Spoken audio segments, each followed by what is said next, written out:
Blog Talk Radio.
Good morning, good afternoon, and good evening, brothers and sisters.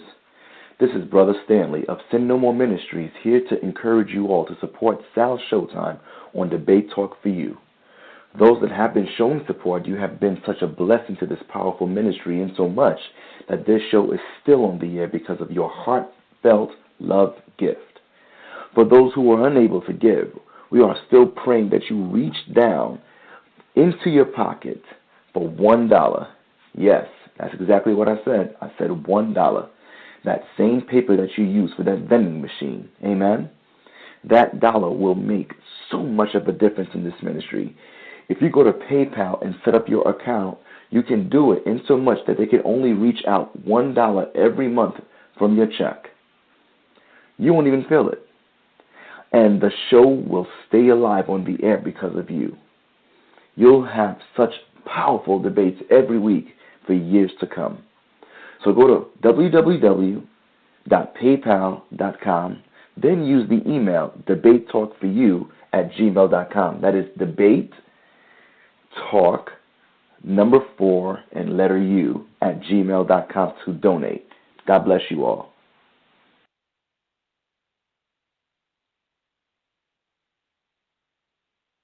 Shalom. I want to give a shout out to Sal at Debate Talk for You. What's going on? Hey, Debate Talk for You is where it's at. You know, get your verses straight, put your cell phone record, come on board, present what you got. If anyone try to cut you off, Sal will just mute that guy's mic. You know, he'll let you express what you got. He'll let you present what you studied for. Let the audience decide if what you got, is inside the scriptures. Debate Talk for You, once again, shout out to Sal. Terrific job. Hey, you can press the number 1 or find yourself on a lion's den.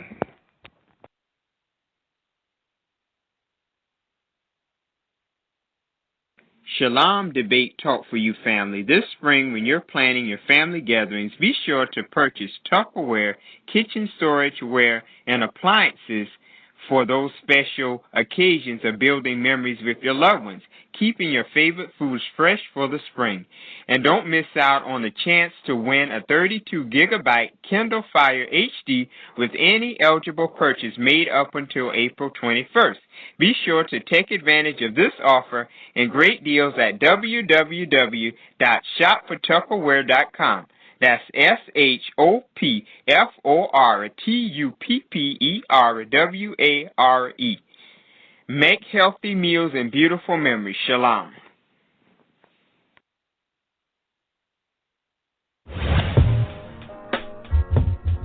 Hi, this is Tyrone Thompson, host of the Blog Talk Radio broadcast, Talk Real Solutions. Please tune in and listen to all of our shows 7 nights a week at 9 p.m.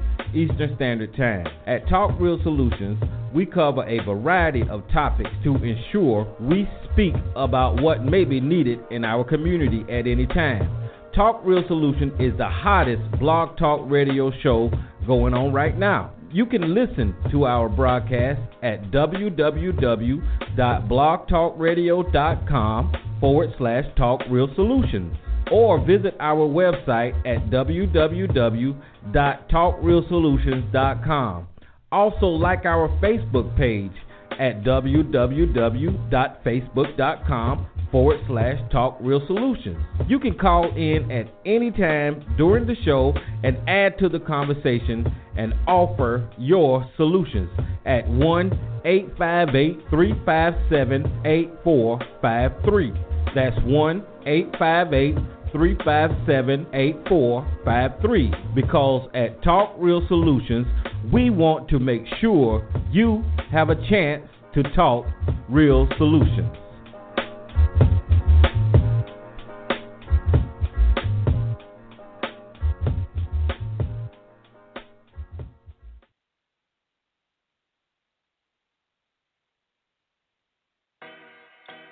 Peace and greetings to all.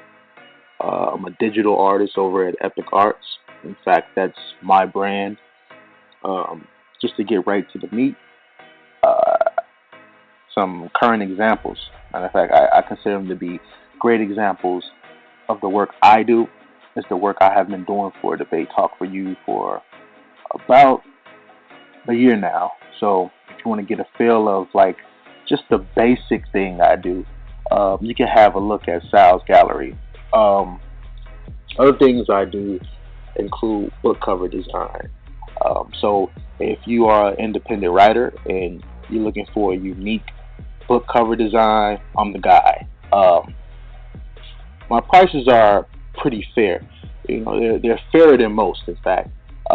If you want more information on that or more information in general, you can always contact me at epicdesigns@gmail.com.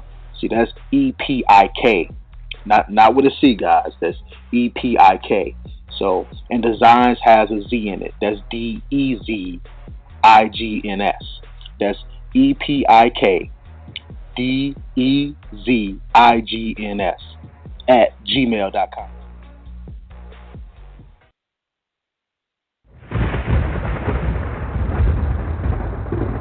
Don't touch that dial. You're now listening to Debate Talk Radio.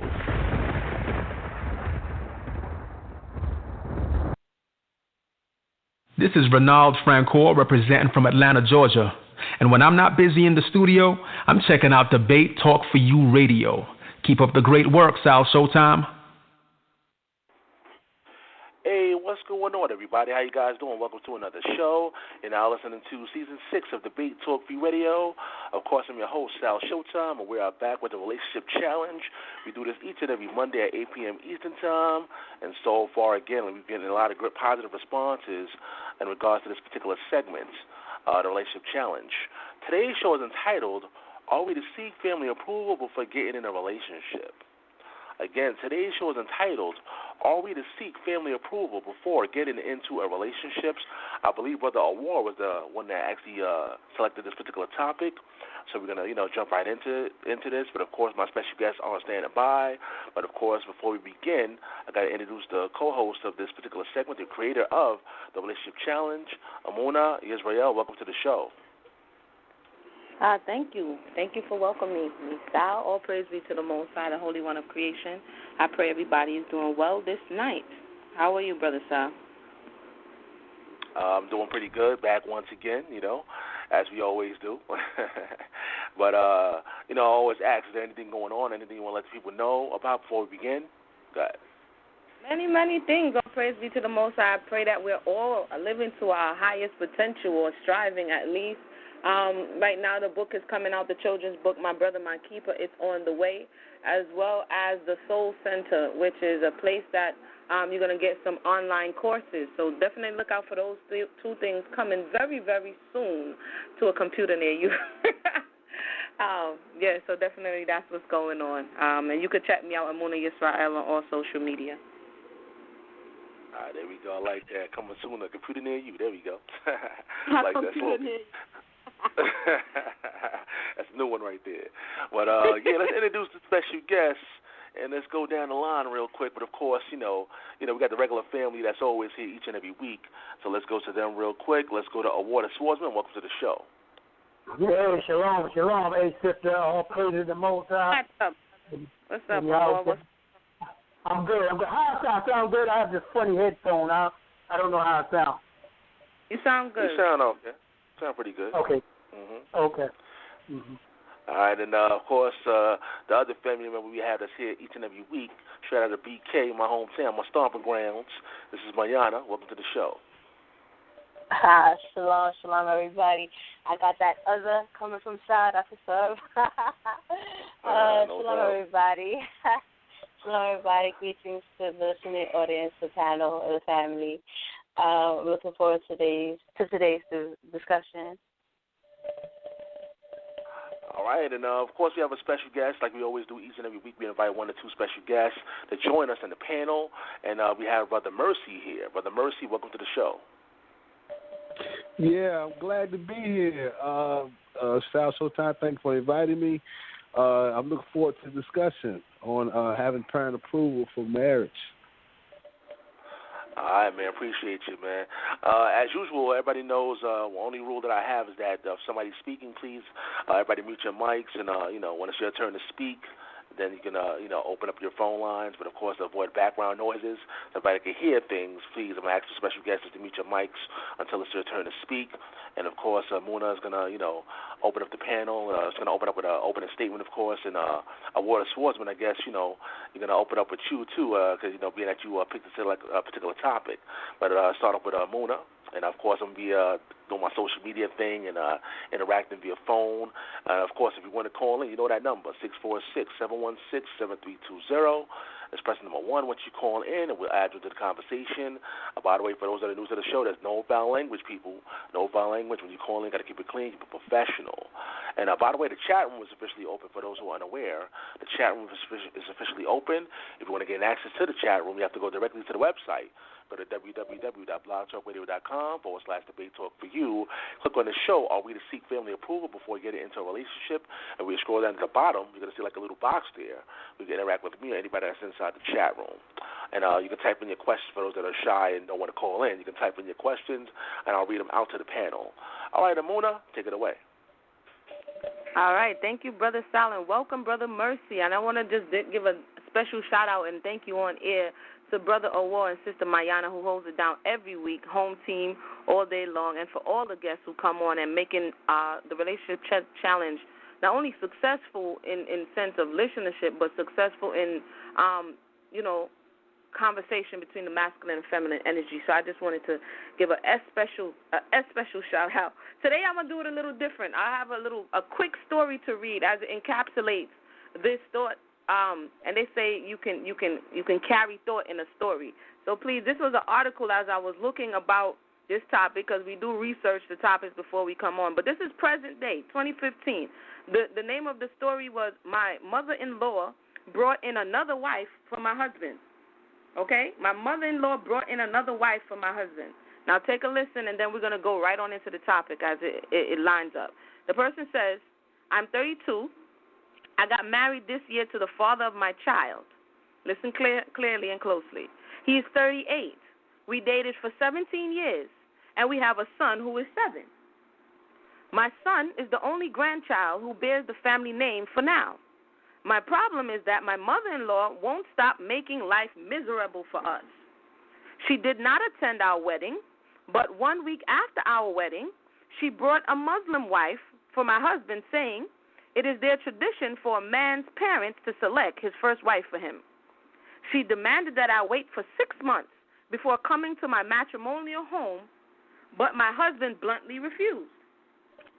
My husband has always been a Christian, even before I met him, though he is from a Muslim background. Remember, we're looking at cultural dynamics, the things that hold true across county lines or country lines, and the things that differ. So keep that in mind. All the while, I was left in the dark until after our wedding, when my husband summoned the courage to tell me that his mother does not want us together. That explained why one day my husband told me to go and beg his parents for forgiveness, even though I did not offend them, which his mother confirmed. He told me his mother wants our child, but wants nothing to do with me. She blames me for everything my husband does. My husband is so frustrated he is now an alcoholic. He is always sad and says that his mother wants to mess his life. He doesn't want my parents to know what is going on. The wife his mother brought left 1 month after staying with us and hasn't returned past 2 months. And lastly, she says, I have cried, I have prayed, I have lost feelings for this man. What do I do because he still loves me and hasn't changed a bit? The problem is that I can't have a mother-in-law run my family for me. She wants us to live in the same state she lives in. I thought that was interesting because there's so much. If we were listening, there's a whole lot in this. So today's topic is, should I seek family approval before getting into a relationship? And further on, we understand that getting into the relationship should not be boyfriend and girlfriend by this point. It should be looking towards marriage. And so, again, so many pragmatic issues that are present within this narrative. But if you superimpose this narrative on the Hebrew culture and the Hebrew understanding, given the fact that outside of this space, you may be the only Hebrew and your family may be Muslim, they may be Christian, they may be of a Rasta, they may be of another orientation, and in their thought process and understanding, you should marry someone who, again, is going to fit into what it is that they're doing. So this is what we're looking at, and hopefully we're going to be looking at some of the issues that can arise as this young woman has found herself in issues that turned her husband into an alcoholic and now has ultimately mashed up their marriage. And so as Brother Sal said, Brother Awar, I believe, brought the topic up. So we're going to go to you first, Brother Awar, for your opening statements. The mic is yours. Right. That's funny you read that, right? Because first thing I was going to put on the board about this topic is what's working against us as a people that make us getting our wives and our husbands complicated. Okay? This is Deuteronomy 28:15. It says, but it shall come to pass if thou wilt not hearken to the voice of the Lord thy God, to observe to do all his commandments and his statutes which I command thee this day, that all these curses shall come upon thee and overtake thee. So I'm going to go to a couple of them. I'm going to go to 15. It says, I'm going to go to 48, right? It says, therefore shalt thou serve thine enemies, which the Lord shall send against thee, in hunger and in thirst and nakedness and want of all things. So we don't control the land. We don't control the resources. We don't control anything. Everything we need to get, even when you get married, you want wine, we have to go purchase it from our enemies. So that's a problem. Then I'm going to read verse 41. It says, verse 41 says, and thou shalt beget sons and daughters, but thou shalt not enjoy them. So we have sons and daughters. A lot of our sons and daughters are either in, right now they're in foster homes, broken homes, terrible homes. So how can we really marry them effectively like the commandments say when we're still in captivity? So I'm just putting everything that's working against us while when we go to seek approval of our family, it's going to be conflict. This is another topic that causes conflict, okay? Because like you just said with that meeting that, you have people that believe in different things, and that's where the conflict comes in the house. When they get married, this guy believes that, he got that from his mother and their parents, and the parents, you know, then they have what you call the mother's voice, where they stick with what the mother says, and that messes up the relationship with the wife. So you have all these different dynamics that's causing confusion in the house. That's why it's so hard and complicated due to the curses to effectively set up a proper marriage, okay, according to the customs of our fathers. Let's go read a couple of more, and I'm going to pass the mic. I'm going to go to the 28th verse. It says, the Lord shall smite thee with madness. You have a lot of us that are mentally disturbed, too. I mean to sound funny. Then it says, 32. It says, I'm going to go to verse 8. It says, thy sons and thy daughters shall be given unto another people. We're in that, too. They happened in slavery, and we're still living in it. But it's not to the dynamic where it was like in slavery, but you have foster care, you have people getting adopted, if you don't take care of your children, you don't have the power to control that, but to take your kids. Therefore, you can't really marry your daughter and your son effectively. You have everything working against us according to these churches.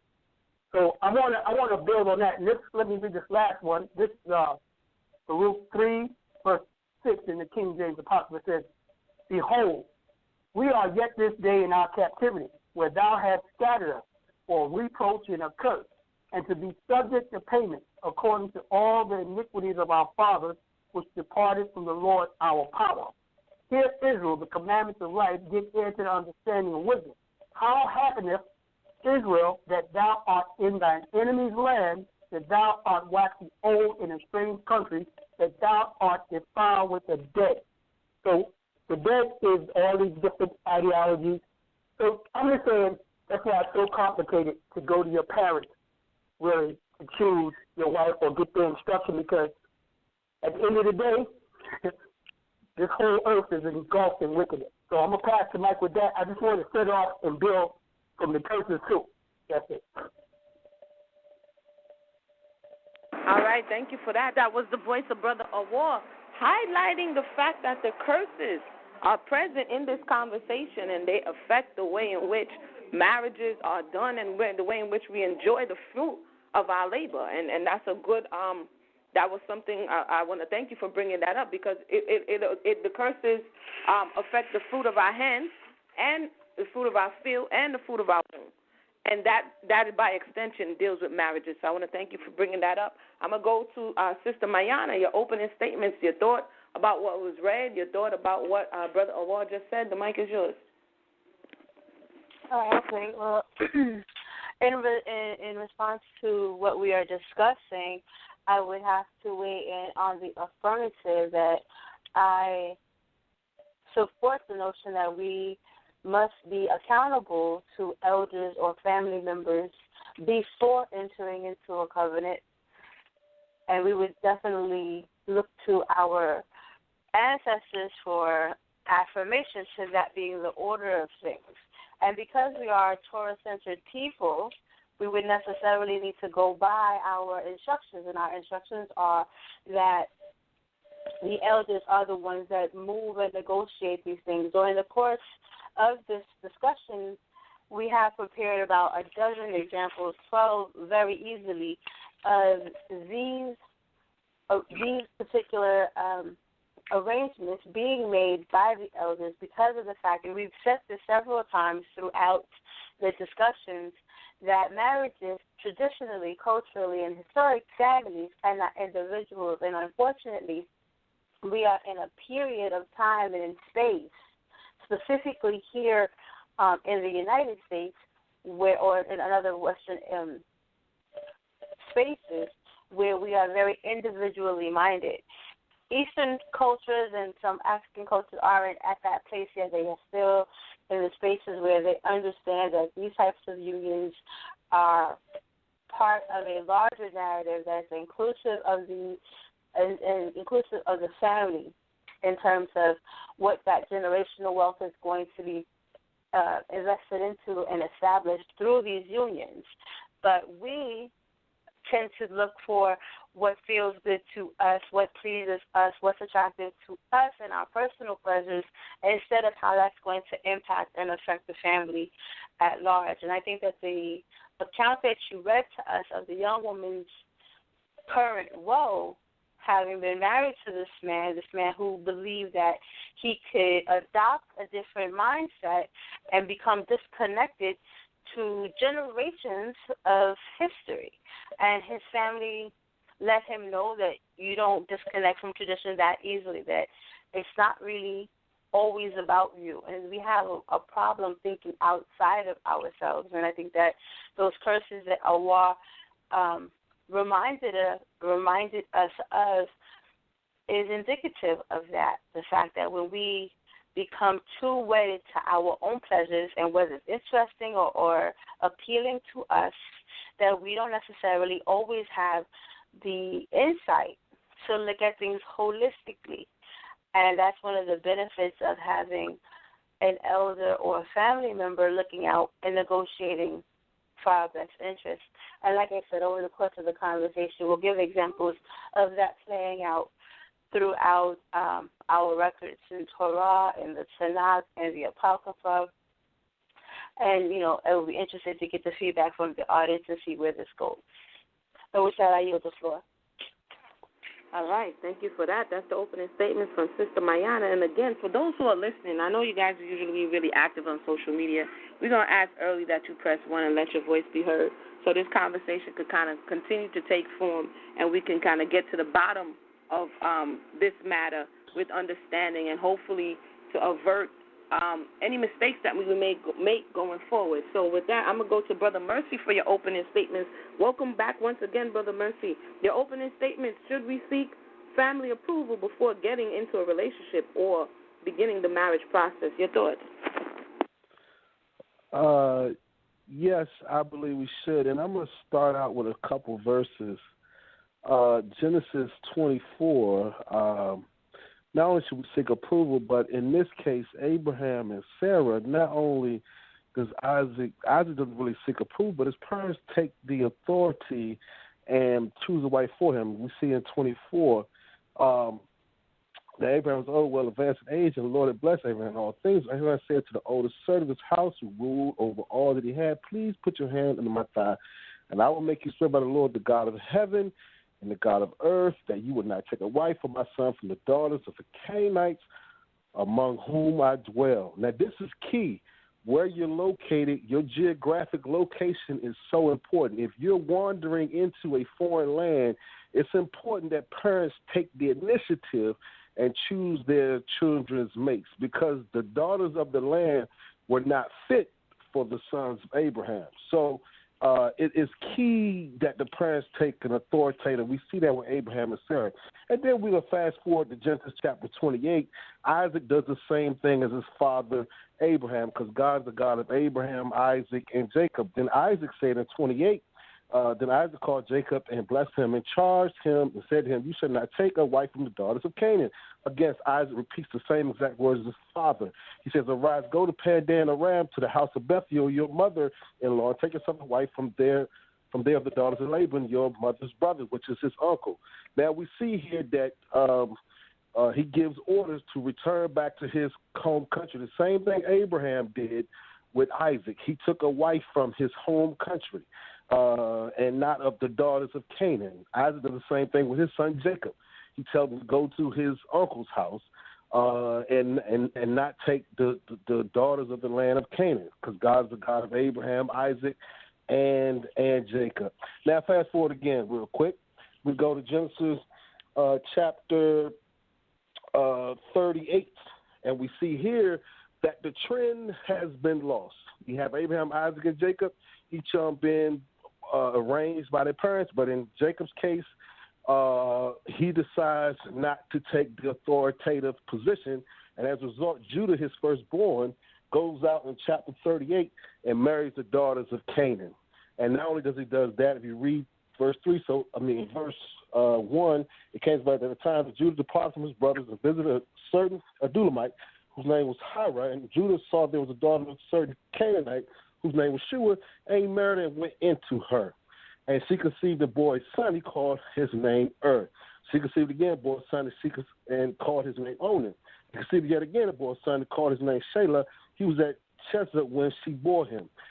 So then Judah took a wife for Er, his firstborn, and her name was Tamar. So not only does he take a foreign wife, but he continues the tradition of breaking the family tradition by choosing Canaanite women for his sons. So what we have here, not only do we need parent approval, it depends on who our parents are. If our parents are not observing the traditions of the God of Abraham, Isaac, and Jacob, then we might be in trouble. If they follow the pattern of Judah and we let him choose daughters from the forbidden land, from the daughters from the land, then we can get in trouble that way. So that's a double-edged sword. So that's all I want to say. We should have parent approval as long as the parents are following Torah. We should not do as Judah did. We should do as Abraham, Isaac, and Jacob did. That's my closing remarks for my opening statement. Thank you. All right. Thank you for that. We are getting started. I'm going to go to the word on the street and the poll, and I want to thank Sister Mayana for throwing up this poll earlier. And the question is, are we to seek family approval before getting into relationships? We have 15 votes that says yes. We have 6 votes that says seek approval from elders, those who we are accountable to for protection and accountability. And 4 people said no. And I just want to throw this no in here. One of the no's says, I want to say no, just like Brother Mercy was just saying, because my family morals and values are based upon materialistic things, but I'm going to assume we're thinking according to our culture with this question. So this is something that comes up often. I don't have to seek family approval because they're not in Torah. I don't have to seek family approval because they don't know they're an Israelite. Is this accurate, or do we see this reflected in the scripture? And is family approval only having to do with the fact that you subscribe to knowing that you're an Israelite, or are there some insightful things as it regards to a relationship in general that one should seek counsel on? It says there's wisdom and sound counsel. So that's my question on the board. Is it, if the person, say a man, and the woman is in Torah, or she just woke up to be an Israelite, let's say her name is, Ruth, right? So she just woke up to be an Israelite, and she has a family. Should this man go and speak to her family? Or should he say, you know what, she's not in Torah, so this will just be between us? Sister Mayana, I'll start with you. That's the question that's on the board, and I'll go all the way around because this happens very, very often. One is in Torah. Both of them woke up, and their family is not. Should they still counsel with their family? Sister Mayana. Okay, you're correct. This does happen quite often. It's one of the things that we hear repeated in many of the council environments that we have. And absolutely, irrespective of whether or not the family is or proclaims to be awake, the family still is an integral part of these type of marriage situations because, as stated previously, couples are not little islands. They don't exist in a vacuum. They are a part of a family, and there are families that are marrying.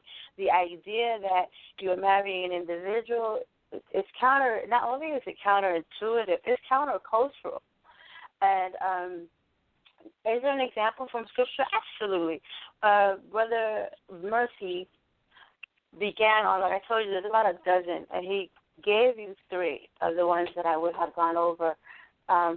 But we see with Yaakov, when he goes to his mother's brother to find a wife, Laban is very clearly not in the same, doesn't have the same level of consciousness as the family that he comes from.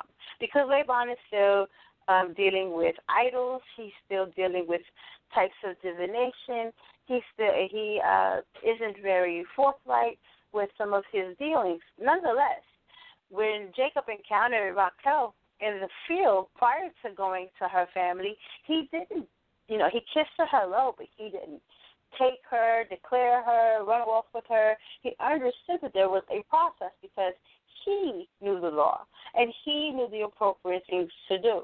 So he went and did things in the manner in which it is to be done.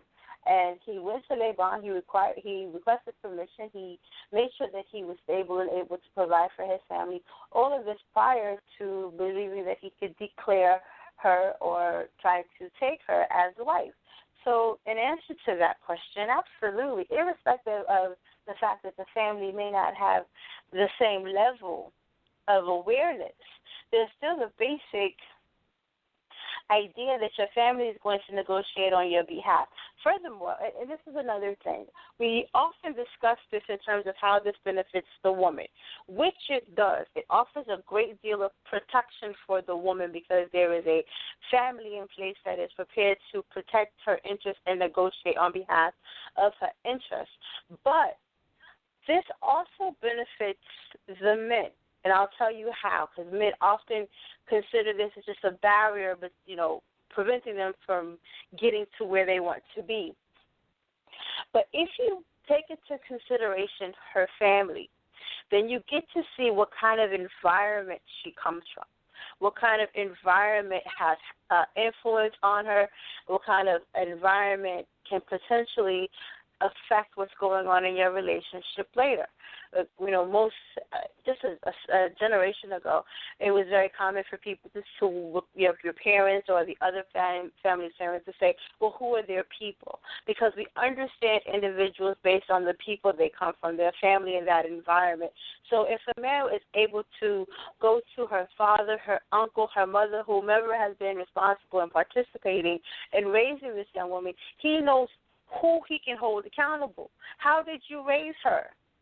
In a sense, the family can say, I raised her well. You know that she came from a protected, loved environment. This is not someone who's going to be making poor choices, is going to be seeking affection, and making unhealthy connections in other spaces because you are familiar with what kind of healthy attachments she already has, where she is coming from.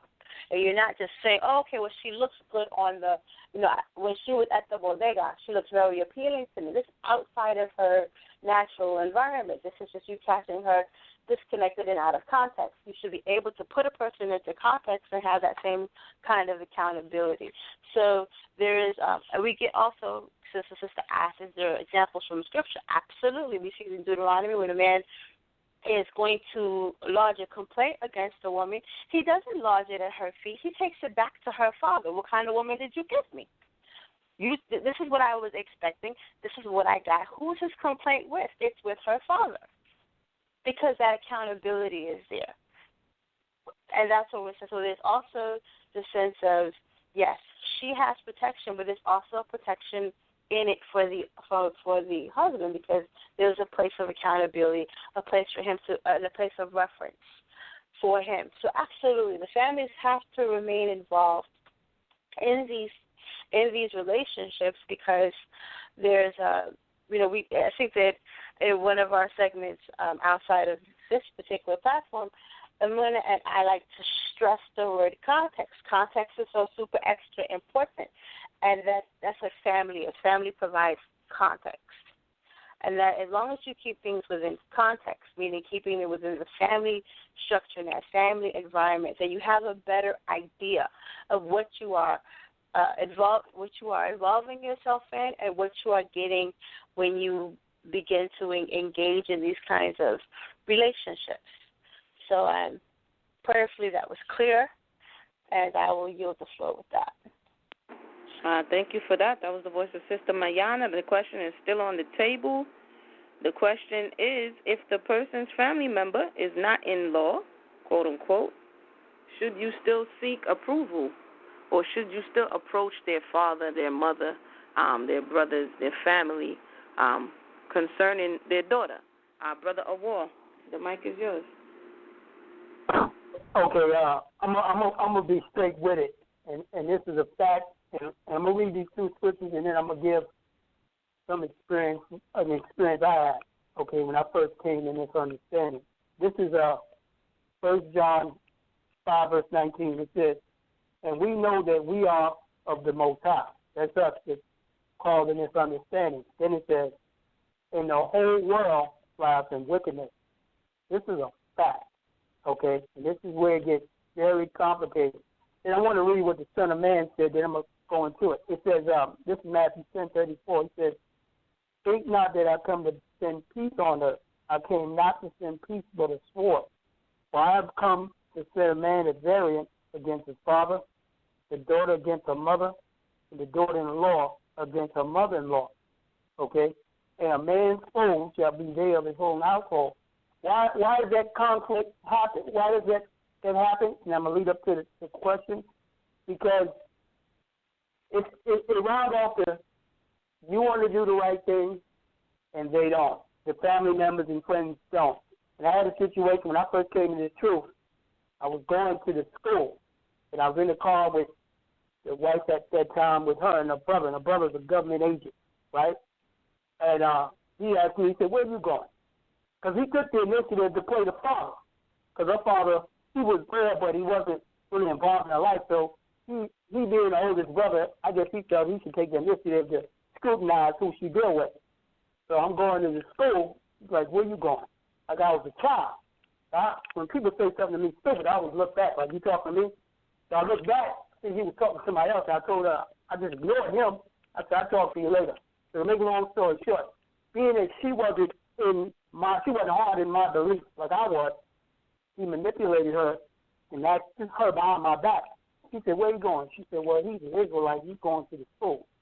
This dude went bananas, started crying. Oh, you and him, you crazy? He's going to get killed. They're going to start killing those Israelites. Why don't let up that me and her departed because of that. So what I'm saying is, when these people are not in these statues, you kind of got to, I would go and meet the family, but we're dealing with evil spirits now. Somebody's going to get in your wife's head in most cases and tell your wife, you want to be with this dude, just on a simple fact, they got some kind of spirits in them. That happens. I'm telling you, that happens. And you'll meet the family be in the park, and they have these events, they want you to come to the Christmas party, and all this garbage. I've been through all that. So that's all I'm saying. Why a lot of people just choose to, you have your family, and as far as my house, we're going to serve the Lord. That's why sometimes they round off to that. But that's all I'm saying.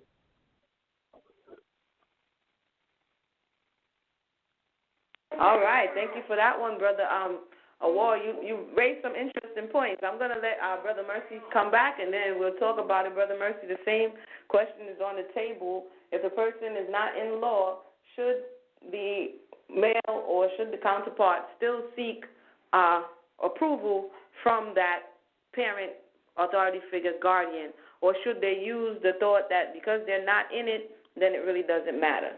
Your thoughts? Is Brother Mercy still there? Yeah, Mercy, I'm still here. on, Mercy. Okay, there you go. Can you hear me? Yeah, I would like to say that absolutely the families should still be involved, but you have a problem. Just like you gave the story between the Muslim and the Christian, you still have a problem. That problem is going to be seen later on in the relationship, just like the example you gave. Now, the parents getting involved will be a great asset to the relationship because even the example I gave with Judah, he married the daughter of one of the Canaanite fathers. So she had a father, so he probably went through a process. Even with Samson, when he married the Philistine, he still went through a process. He had to answer a riddle. He had to pay a price. There still was a process. Even though the Canaanites worship idols, he still had went through a process. So I still believe that the family should come together. However, you're still going to have a problem because in the case of Judah and the case of Samson, we see what happened later on. Samson the marriage didn't go through the way he wanted to go through, and now this is the key. Although the marriage didn't last, Samson still had his spiritual power. He still had his strength. He still had his hair. His hair didn't get cut off till he decided not to console his father. Even when he consoled his father over the wrong woman, he still kept his hair. See, this is what people are not seeing. Even when he went after the wrong one, because he consulted his father, he was able to keep the hair on top of his head. Now, we got Judah. Judah here, he goes and he starts a tradition and marrying his sons off with Canaanite women, which he knows is wrong. He does this. Now, his two sons died because they was wicked. Now, this is the thing. I'll just say this. I'm going to end with this. You should have family approval. But even with family approval, there's still a danger in marrying someone that's not following Torah. So that's all I had to say about that. Very interesting. And agreed, because, like you said, if it's going to be a problem, if it's a problem earlier on, you're going to have bigger problems that's going to arise later down the line. And that's why when I saw the story, I thought it was interesting because the man in the story went forward doing what he wants to do. The woman said they were together for 17 years, and they have, an 8 or 7-year-old child. But there still arose a problem. And I believe Sister Mayana said we're not in an island when it is that you get married. There are there are parents, there are cousins, there are extended relatives. And unless you plan to totally disassociate or expect for the woman and the man to totally disassociate in this space and time, what does someone do? Realistically, not in fantasy world, but realistically, are we supposed to totally disengage from pre-existing family members? Or is there another way to go about this? Your thoughts, Sister Mayana? Because there's people out there, and I have seen, people, out there who may have married, didn't ask any questions, and now does the grandparents see their grandchildren? Do the aunts and uncles interact? Or is the person in a bubble? Sister Mayana, what's your thoughts? Somebody call you realistically. What should they do? I think, for example, with the example of Judah that Brother Mercy brought out, we see that we read in either the Testament of Judah or probably the Testament of Judah, if not Joshua. Judah provides for us that although he married a Canaanite, and that his 3 boys are the result of that union, the Tamar she's from the line of Shem. She's actually from the same branch that he is from. And she's not from the line of of the Canaanites. So what happens is that because his wife wants her sons to have someone from her branch, that she doesn't approve of the relationship and causes a problem between her first son, and the young woman Tamar. And he's, as we established, evil and dies. His brother's also evil with his intentions for various reasons, not important to this particular discussion, but in the end he dies as well.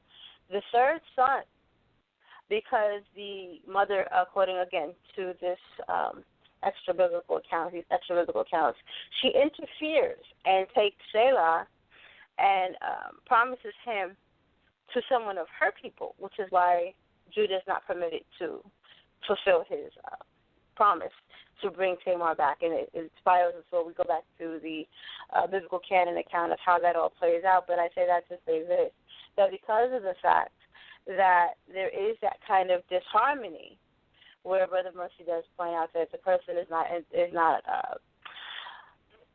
amiable to Torah or the importance of being in line with Torah, there's that kind of disharmony, and these kinds of terrible things happen. Relationships get broken up, and they're maladaptive and unhealthy.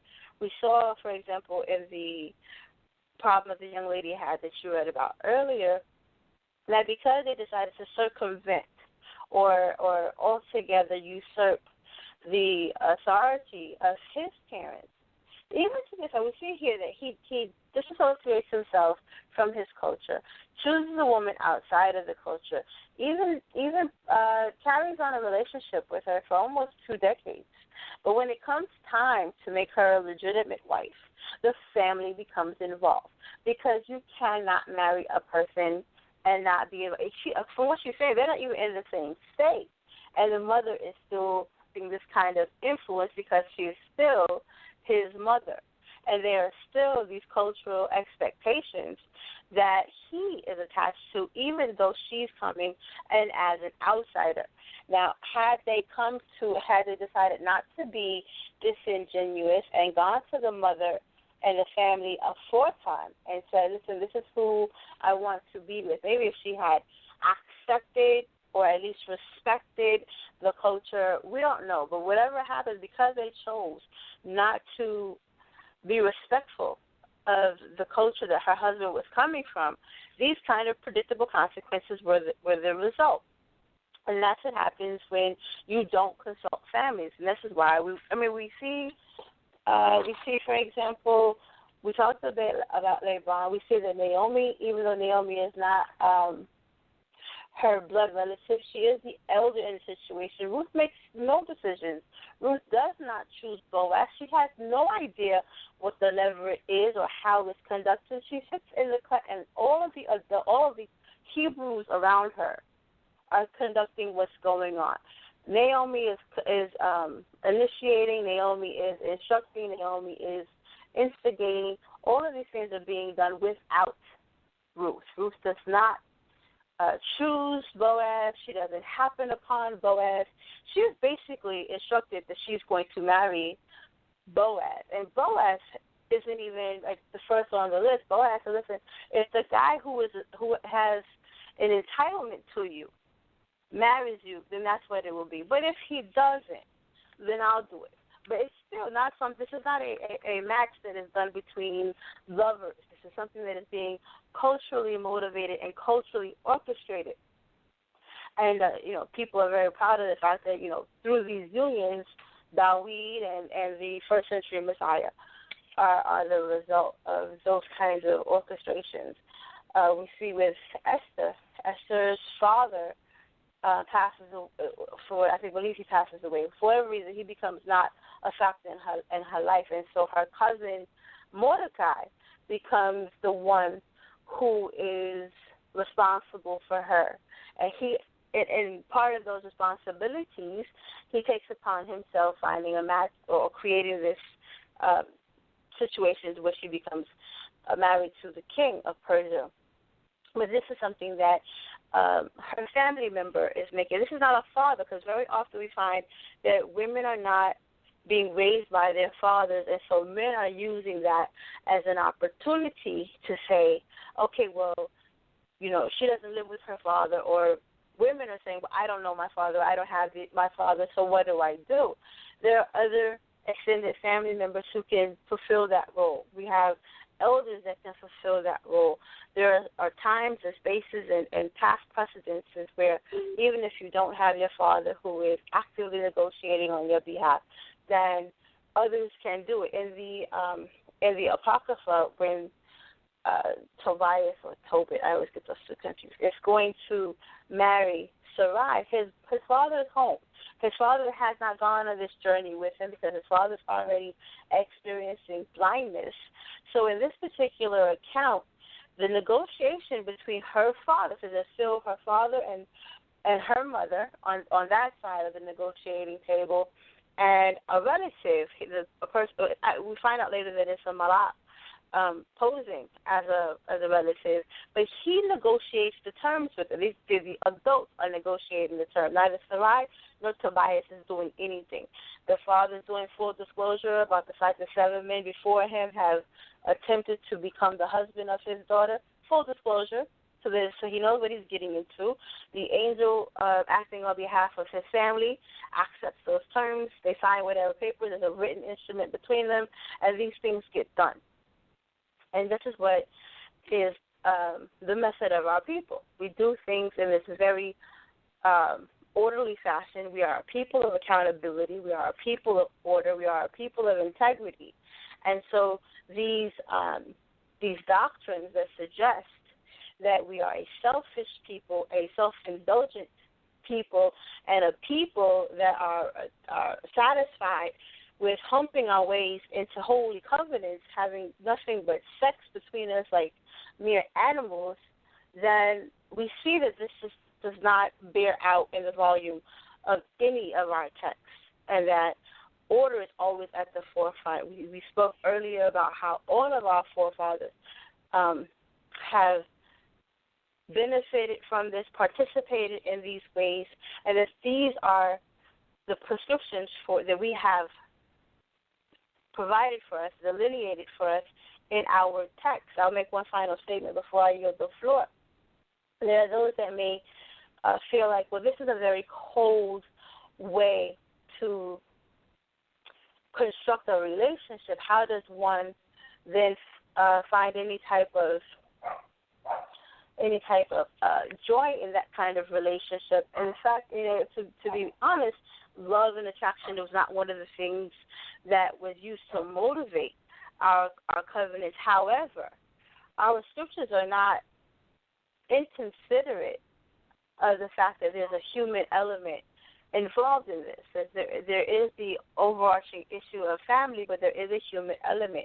And our scriptures provide for that. In Deuteronomy, we find that a man who has newly taken a wife is excused from work and war, the two means by which he would gain money. He has no obligation to participate in for a full year.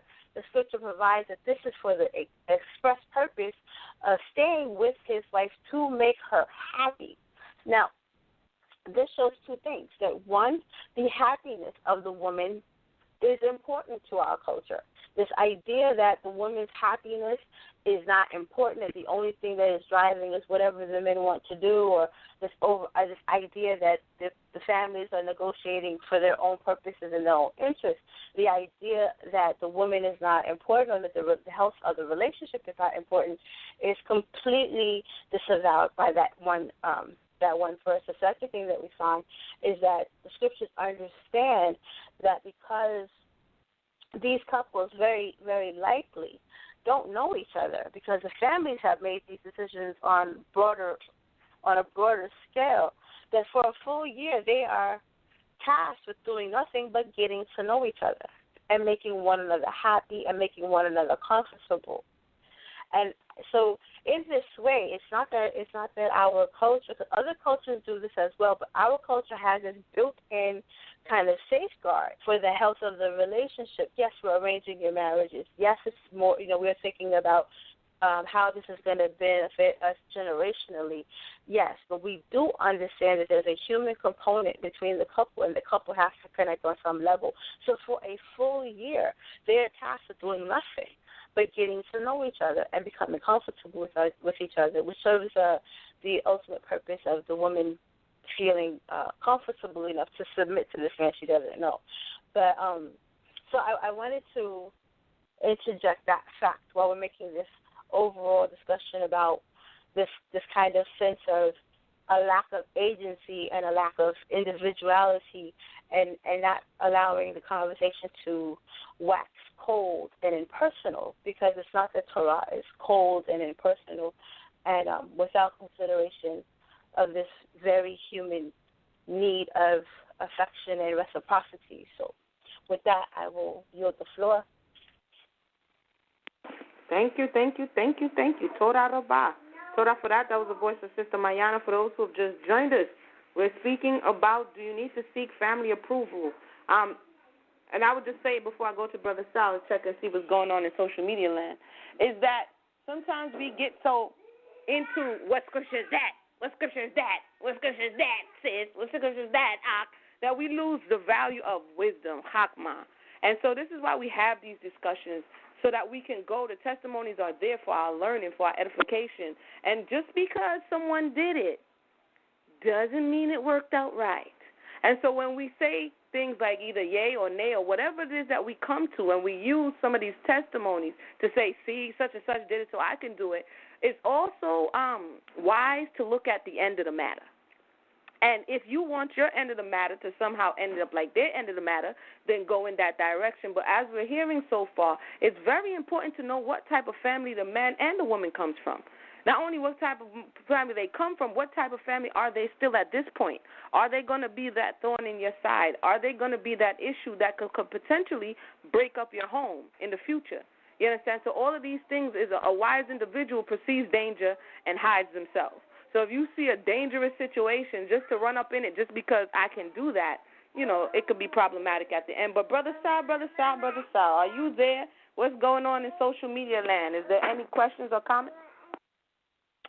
Oh, yeah, basically a lot of people actually are chiming in actually on social media. I have this actually particular show posted in a few groups on Facebook, and I'm getting a lot of responses. I'm just collecting some of the questions, and I'm going to read them out later on. Again, for the people out there that's tuning in, you can call in. You know that number, 646-716-7320. If you already called in, it's press number 1, and we can add you to this conversation. By the way, people, you can actually go to the group that we have. We have a new group up on Facebook. It's called DT4U Q&A Lair. That's DT number 4, letter U, Q&A Lair. And when you go in the group, you can actually, answer surveys pertaining to the particular show as we go live. And also, we have upcoming events of the show schedule, things of that nature. Plus, if you missed the debate that happened last week, you can still vote, cast your vote. Team KOJ or Team Tanakh, so make sure you go to the group, DT4U Q&A Lair. So I'm just collecting some more questions so I can read it out later on. But you can go ahead. All right, thank you so much for that. So we have questions going forward. I'm just having questions in my thought that people may come up with, their scenarios. So say, for instance, in the case of Abigail, whose husband was a widow, and we see Dawid, before the body is cold, Dawid was like, yo, go scoop up, Abigail. And so there's a thought out there that, say if you're a widow or a divorcee, that you don't need permission, you don't really need to approach anyone because she was already married and that process is going already. What are your thoughts on that? If someone is a widow or a divorcee and they are now back to the state of being unwed, does someone need to still go to the family members for that individual, or can they just approach the individual themselves without asking any questions? Brother Awar, your thoughts?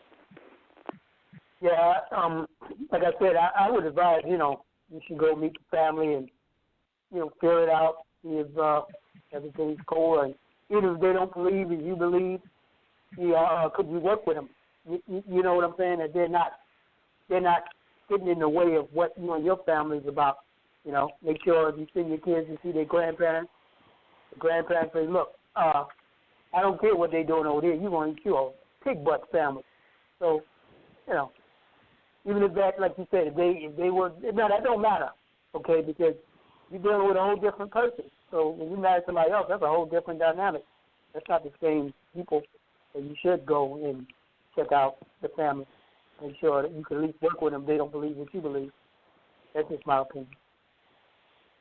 All right, thank you for that, Brother Awar. Brother Mercy, your thoughts. If someone is a widow or a divorcee, do you still need to go through, or do you suggest, or is it scriptural that one still needs to approach the family or seek counsel before they go into that type of marriage? Your thoughts, Brother Mercy, and then we're going to come to Sister Mayana. I would say that I'll provide a verse in the Bible, 1 Corinthians chapter 7, verse 8. It says, but I say to the unmarried and to the widows. Okay, let me start back over. But I say to the unmarried and to the widows, one more time. But I say to the unmarried, well, it's good for them if they remain even as I am. But if they cannot exercise self-control, let them marry. But it's better for the married than to burn. So he says to them, it's best that they stay unmarried. But if they can't control themselves and they're burning with passion, they probably should. I mean, it might be best to be married. But I would say that in the case of David, you got to understand that was a war situation. In the case of war, basically he took her after, I believe, if I remember the story correctly, I think he killed her husband. So, I mean, that was a different situation. But, still same situation, she's still a widow. But I think and then you got to understand back in those days, the wife, when she was a widow, had no support. So David took the honor of taking care of her because he knew that her support was gone. So I see that here. Now, I would say that it's better for them not to marry. However, in cases of war, you will see in Torah that men took widows during wartime. And then you'll see even in the church in the New Testament that people took advantage of widows. The church wouldn't take care of the widows, and that's why the widows would remarry, because the church had no type of widow support. Like a lot of our church today, they don't provide support for widows. So therefore, it's in the best interest for the widow to remarry because she has no support system. So that's all I want to say about that. But if the church is doing what they're supposed to do, then the widow should not remarry. Okay, that's all I had to say about that. All right, so we have some interesting thoughts coming forward. Definitely going to stir up some emotions here. Sister Mayana, I think we're just going to throw all of that in the pot like some scallion, onion, and, a little bit of thyme. That joy sound like a soup right now. So should the widows and, first question, should the widows and the divorcees remarry? And second question is, if they do remarry, should the male, the masculine energy still seek permission from their families, or still the same question applies as it relates to tonight? What are your thoughts? Okay, well, I think there's a couple of things going on here. First, we will give Brother Mercy the correction he requested. No, they both died.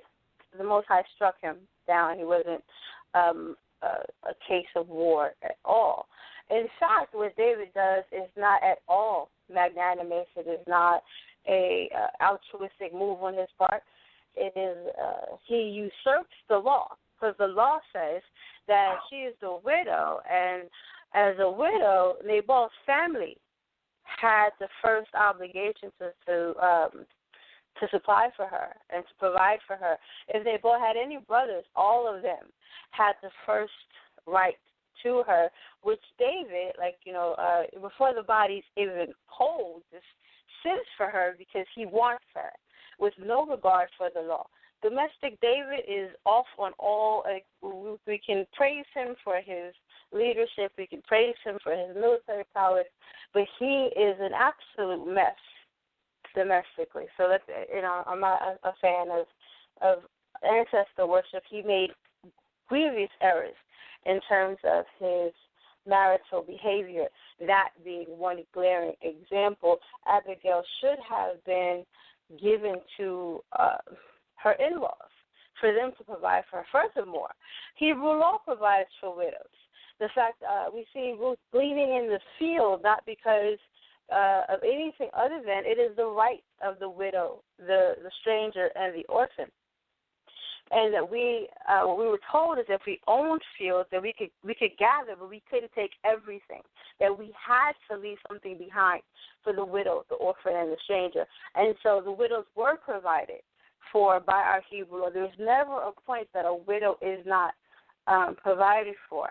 We give them into marriage again because sons, typically, if she is a widow and she's without sons typically were the ones that took care of their family, because we are patrilocal. We were patriarchal, patrilineal, and patrilocal, meaning the family stayed with the male side of the family, and the males were responsible for their mothers. They make sure their mothers were good, which is why you see all of these women vying to have children and feeling that it's a bad thing not to have any. Hannah is devastated.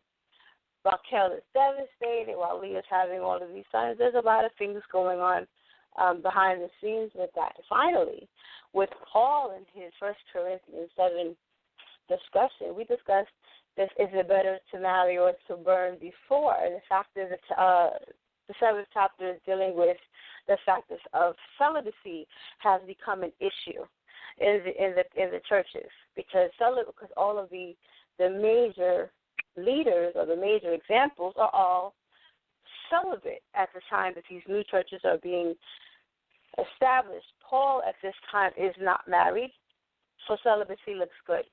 The first century Messiah is not having relationships with anybody, so celibacy looks good. So we have at this point even married couples not engaging in intimacy. So all of 1 Corinthians 7, the 7th chapter is dealing with not abstaining.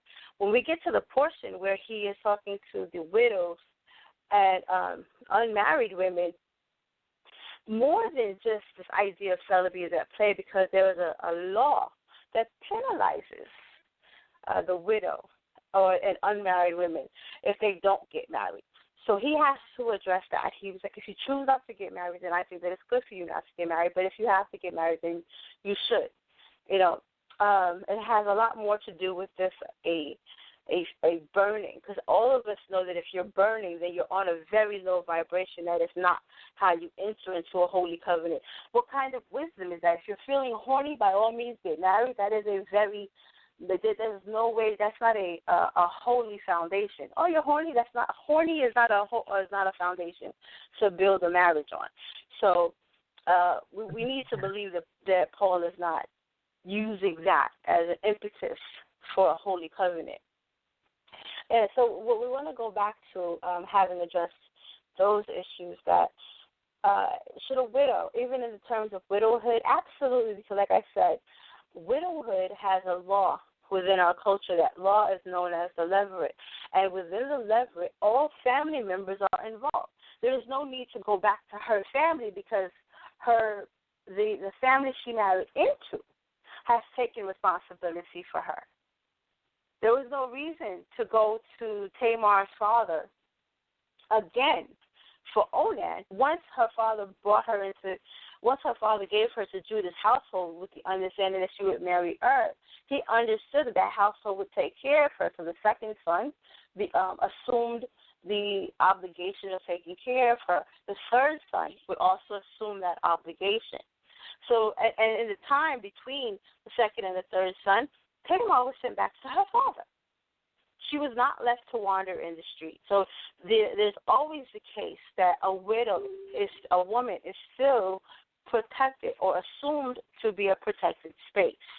So again, as the father is not involved and we are not now practicing the levirate, I think that a lot of us from poverty, that's kind of icky to pass a woman from brother to brother. But so if this woman has been married before, is now either divorced or a widow, she still is a protected space. If she does not have her father, then she is still to be provided for by way of a male cousin, an uncle, a relative that is willing to stand in her stead and negotiate for her interest, or an elder, be that male or female elder, who will negotiate for her interest and stand in accountability for her and say, yes, this is a woman of substance. Yes, I can vouch for her fitness to be a wife in your household. This element should not be diminished or undervalued. Having someone say to you, yes, I can vouch for this woman. She is a fit person for your household. She is a good woman. She is a virtuous woman. She's a studied woman. That is a good thing for the man to be able to hear and have someone vouch for. You're not going in blind with, I don't know where this woman is from, but she looks good at the corner store. That's not going to be enough to build a foundation with her. Likewise, a woman who might feel like, okay, I'm grown, I've been married before, whatever instances, this is a new relationship. It is good to have people who care about you and are willing to vet person who's showing interest in you, because we see a lot of turnover in a space that there should be no turnover. There's a lot of relationships that are being labeled marriages that label gets ripped off with a change of a Facebook status. And that's because people are thinking about themselves as individuals and not thinking about how these things reflect on the nation, or the fact that we are a nation of people. We are not individuals that live in a vacuum, and that's the point that I wanted to make for this round. I yield the mic. All right, now thank you for that. That's what are your thoughts on that, Brother Mercy? In your understanding, Sister Mayana just said, some very, very my favorite word, interesting things. That Dawid, if Abigail was childless, Dawid usurped the levirate of Nabal's family members. What are your thoughts on that before we go forward, just for clarity, because you threw that out there and she kind of, picked it up. So I wanted to hear what your thoughts were on that before we go to Brother Sal and see what's happening on the board.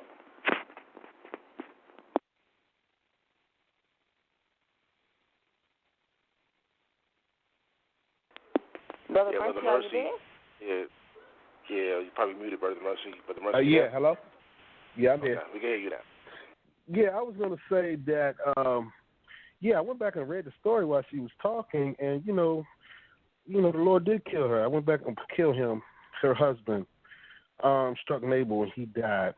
I wanted to go back to 1 Corinthians 7:8. I wanted to clarify something. In 1 Corinthians 7, actually it's in 9. For it's better to marry than to burn.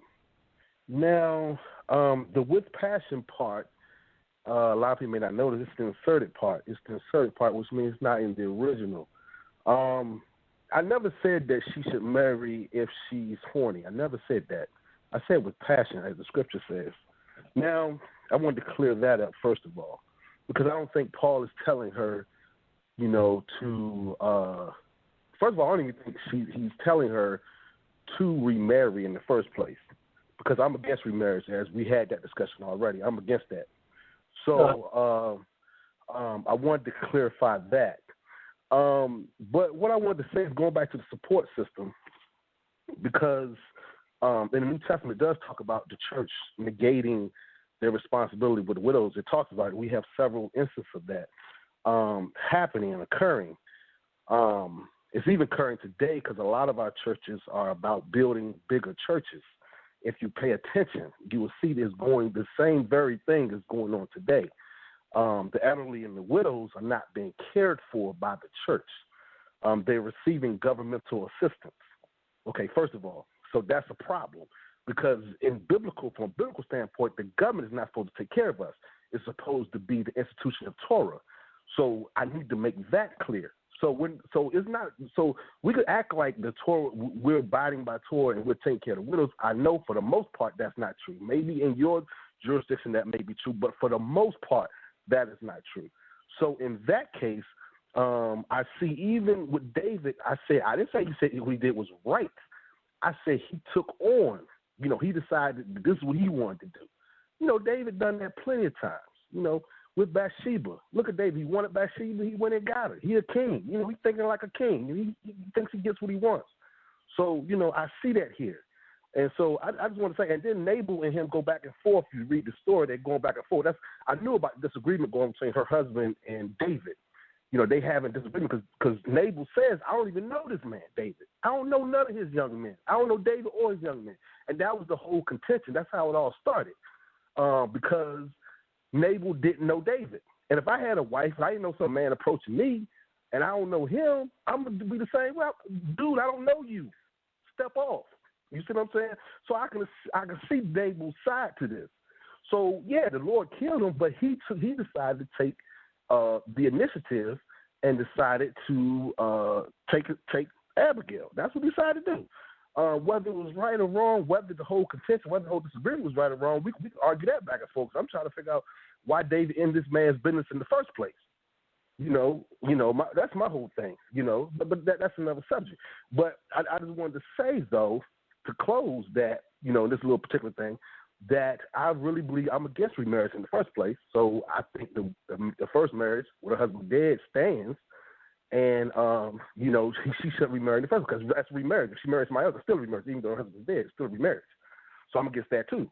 So to burn with passion, I think could mean, the support system. I think that goes to the support system. But that's just my take on it. Maybe where you from, your neighborhood, they support widows. I don't know. But to me, a lot of people depend on government, Social Security, and those type of government assistance. They're not depending on the worshipers. But that's just my take, and that's all I was saying. But that's it. Okay, well, since I didn't say anything about my neighborhood or who is supporting widows now, what I did say was that the culture provided for widows, and I gave the example of Ruth, who's also not from my neighborhood, but is from the Tanakh, and it gives the examples of why she was gleaning those fields. And I stated that our culture and our law provides for that it's supposed to be for the widow, the stranger, and the orphan. The reason the churches are supposed to provide for the widows, the orphans, and the stranger is because of that Torah principle that 10% or whatever is being donated to these establishments is supposed to go to them and not to these mega churches and their jets or whatever else is happening in those institutions. Also, just to be clear, the issue, Nabal's issue is that he didn't want to pay restitutions and tithes to David for his protection, and it wasn't a dispute over his wife. His wife came after Nabal's obstinance and his arrogance and his haughty nature against David to stay the wrath of David. So that's how he comes in contact with Abigail. There's no real indication that there was any interaction between Nabal and David after Abigail deals with David. So that's what to clarify, because you did kind of make it, when you originally presented the account, you said that David did something as if it was something he did to protect her, because there you made the statement that there was no protection for widows at the time, and that David did this altruistic thing because he believed that she wouldn't have been taken care of otherwise, which is why I made the point that she would have, because our culture is protective of women in that. Yeah, sure, as soon as I finish my sentence. That women are a protected space, and widows are also a protected space, and I was saying that to say that absolutely, even now, widows should fall under that protective umbrella of having an elder or a family member intercede on her behalf, because women in general, including widows, are a protected space. In terms of remarriage, I get that you have a personal objection to it, but unfortunately, Torah does not. So her being remarried, especially under the law of the Levirate, is a law. So she would have remarried because it's a law. And in Deuteronomy, remarriage even after divorce is provided for. So I think that's, like you said, that's a different discussion for probably a different segment. We want to talk about remarriage and another relationship challenge.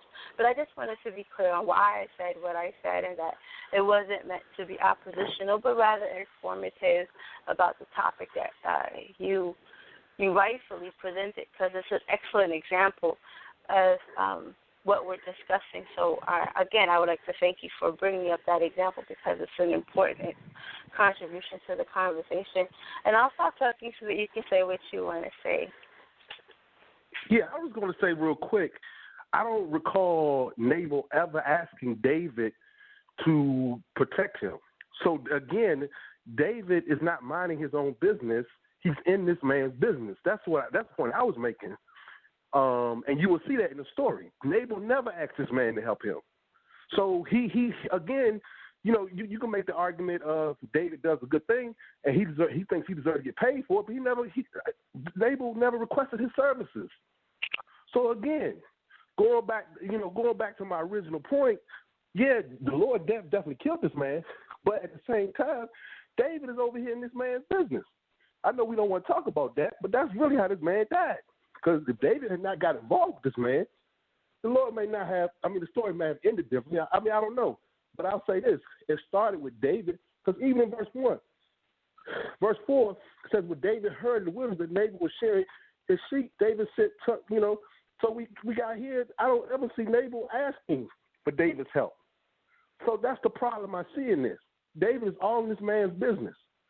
And I know you may not see that, but this is what I see in the story. If I got my family, I don't want another man in my business, bottom line, unless I ask you. You follow what I'm saying? That's all I was simply saying. And you're right, though. The Lord did kill him. It wasn't an example of war, but there was a disagreement before that. So, when men disagree, stuff happens sometimes. All right. For those who have just joined us, this is the Relationship Challenge. Today we're speaking about, what are we speaking about? Oh, family approval. I'm in the conversation. I'm like, David Nabal, I forget, hold up. Family approval before you get married. So far we have Brother Awar on the line, Sister Mayana, Brother Mercy. We have Sal, very quiet, off in the cut, on social media, tippy-tappy. And Brother Sal, what's going on? Can we get some of those questions, or is there anyone on the line who would like to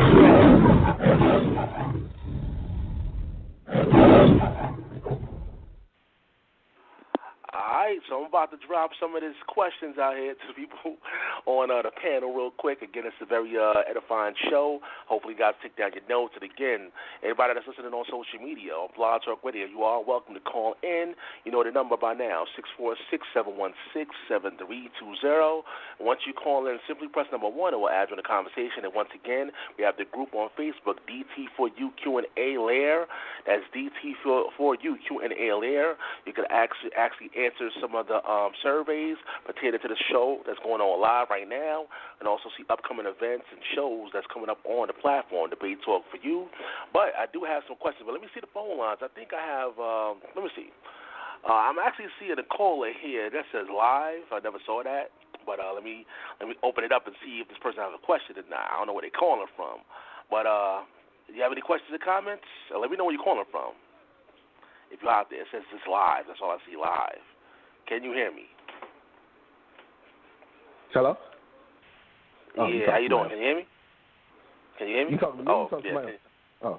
No, I'm trying to open up the phone lines. Yeah, they probably can't hear me right now. All right. Yeah, I see it says live. I never saw that before. But all right. But once again, you press number 1 and we'll add you to the conversation. We got a lot of people listening via phone and via Skype. But you have to press number 1 in order for you to bring you in the conversation. But here goes some of the questions. Let me see. Question number 1. It says, does the young adult have any say under these conditions? Does the young adult have any say-so? Yeah, there we go. Say-so under these conditions.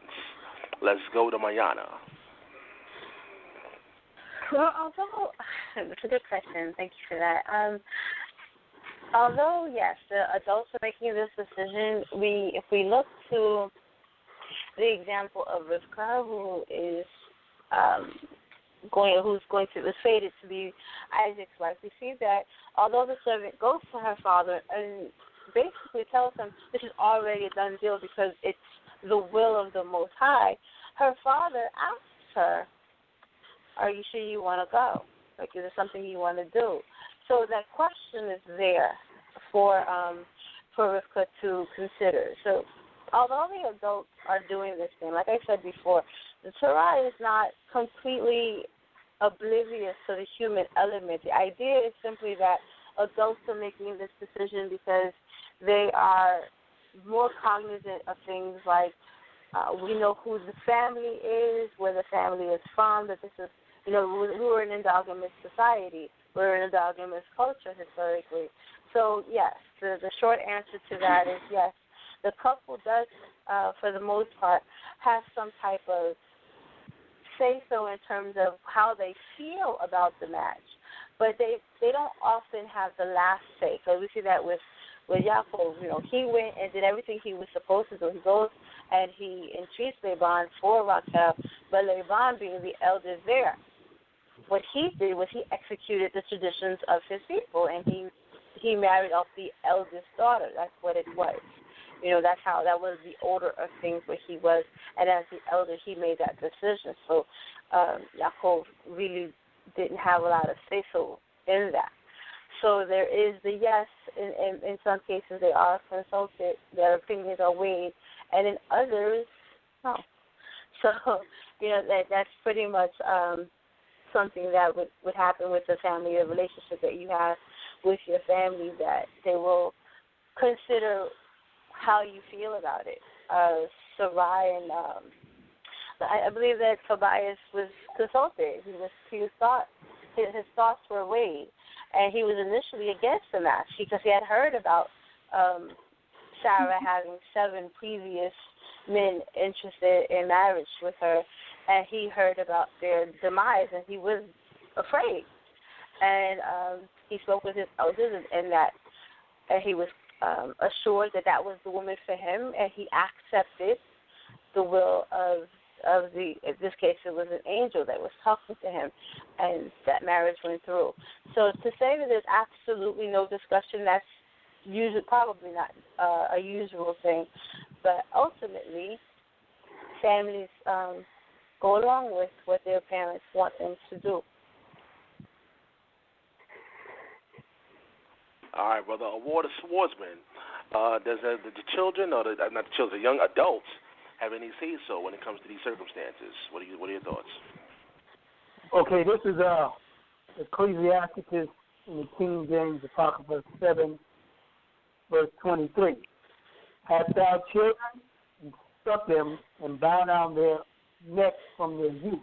So there's a teaching that go on from when that baby come out the womb till they grow up, adolescent period, and even though a lot of people don't read the Bible, they have an instinct of righteousness in them. And I know me, when I had my daughter and she was young, I used to say to myself, oh man, I'm gonna marry her to a good dude. I'm gonna make sure she don't get that cat with his pants hanging off his butt. All men do that with their daughters. So you watch them until you get to the point where you instruct them that you hope they make the right decision as well. So let me read that again. It says, hast thou children, instruct them, and bow their neck to their youth. Hast thou daughters, have a care of their body. So that's a father's duty until they get to the appropriate age where even if they start courting, they make the right decision. Or they teach, then it says, and show not thyself cheerful toward them. Marry thy daughter, and so shalt thou have performed a weighty matter. But give her to a man of understanding. So that's in the psyche of the father. Make sure his daughter make the right decision. So when they're growing up, they're under their tutelage. The daughters and the sons are under the parents' tutelage, and they do put some form of righteousness in them, even if they're not in Torah law. Okay, they're Torah law. They really are making sure they watch over them. So that's what I'll say about that. All right, Mona.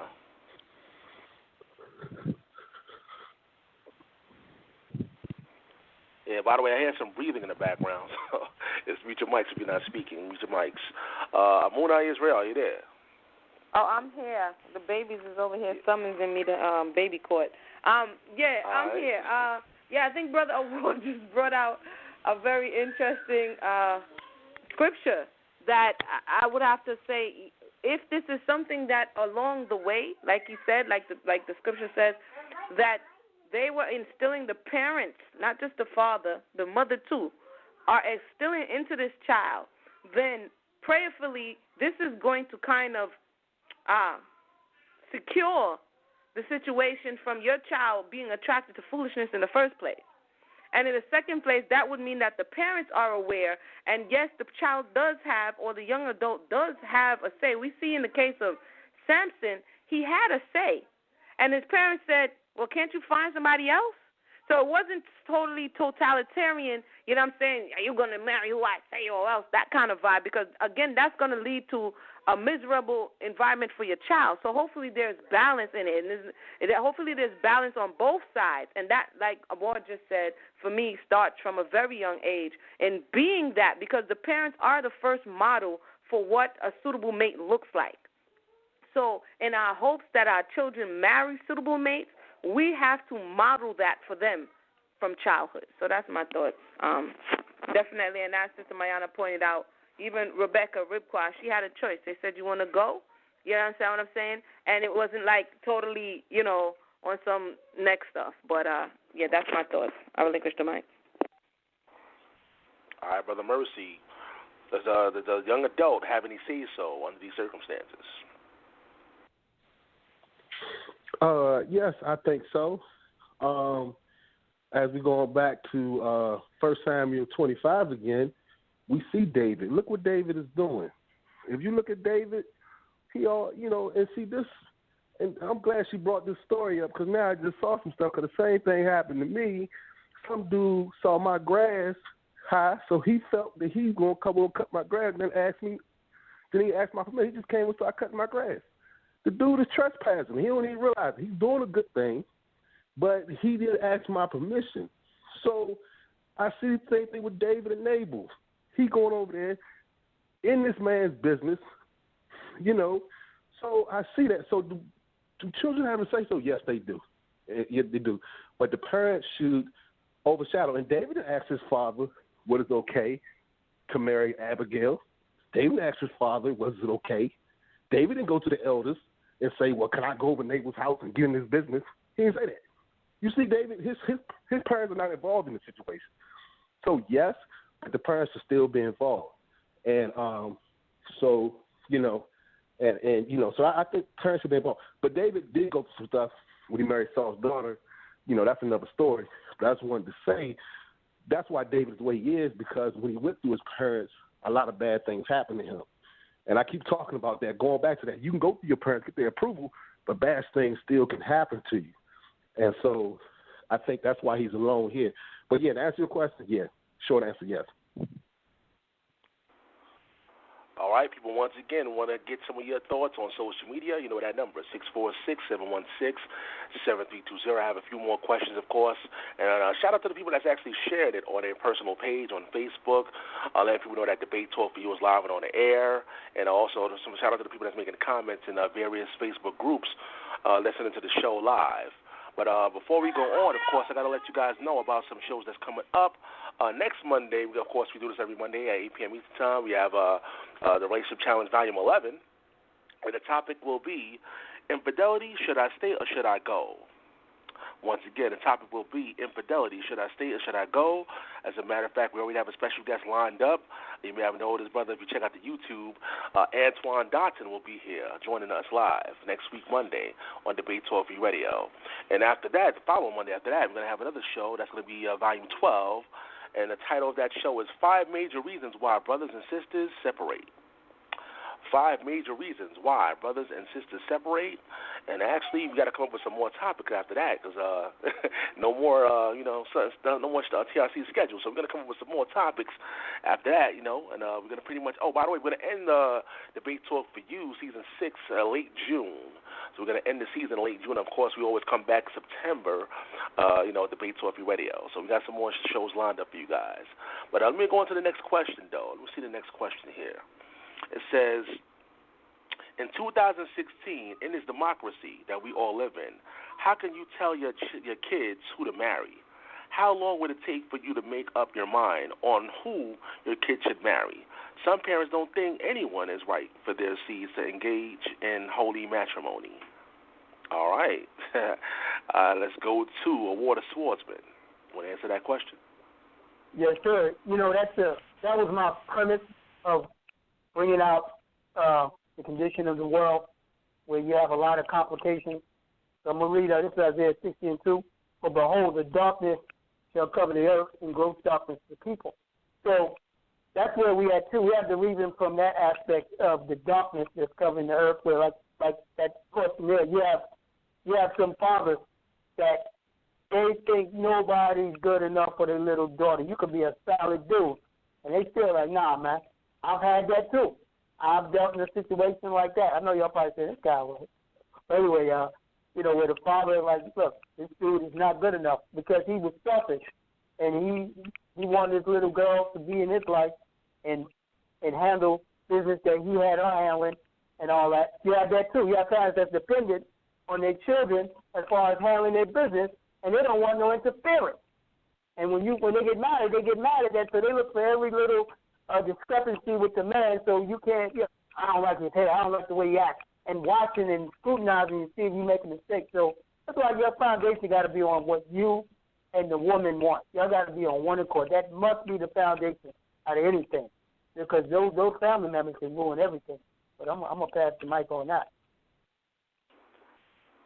All right, Brother Mercy, you want me to read the question again so you can hear it clearly, or you want to go ahead? Yeah, go ahead and read the question again.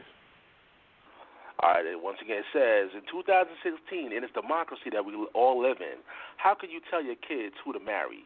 How long would it take for you to make up your mind on who your kid should marry? Some parents don't even think anyone is right for their seeds to engage in holy matrimony. Okay, first of all, I will say this. We're not in a democracy. We're in a democratic government, which is two different things. The word democracy is not found in the Constitution, but it says democratic, which means democracy is descriptive, not a noun. So it describes the government that we're under. Okay, so we're not in a pure democracy, first of all. So the government is controlling a lot what we do. So that's number one. I want to get that straight. But to answer the question, in the United States of America, we have a quote-unquote democratic government. So how do we get married?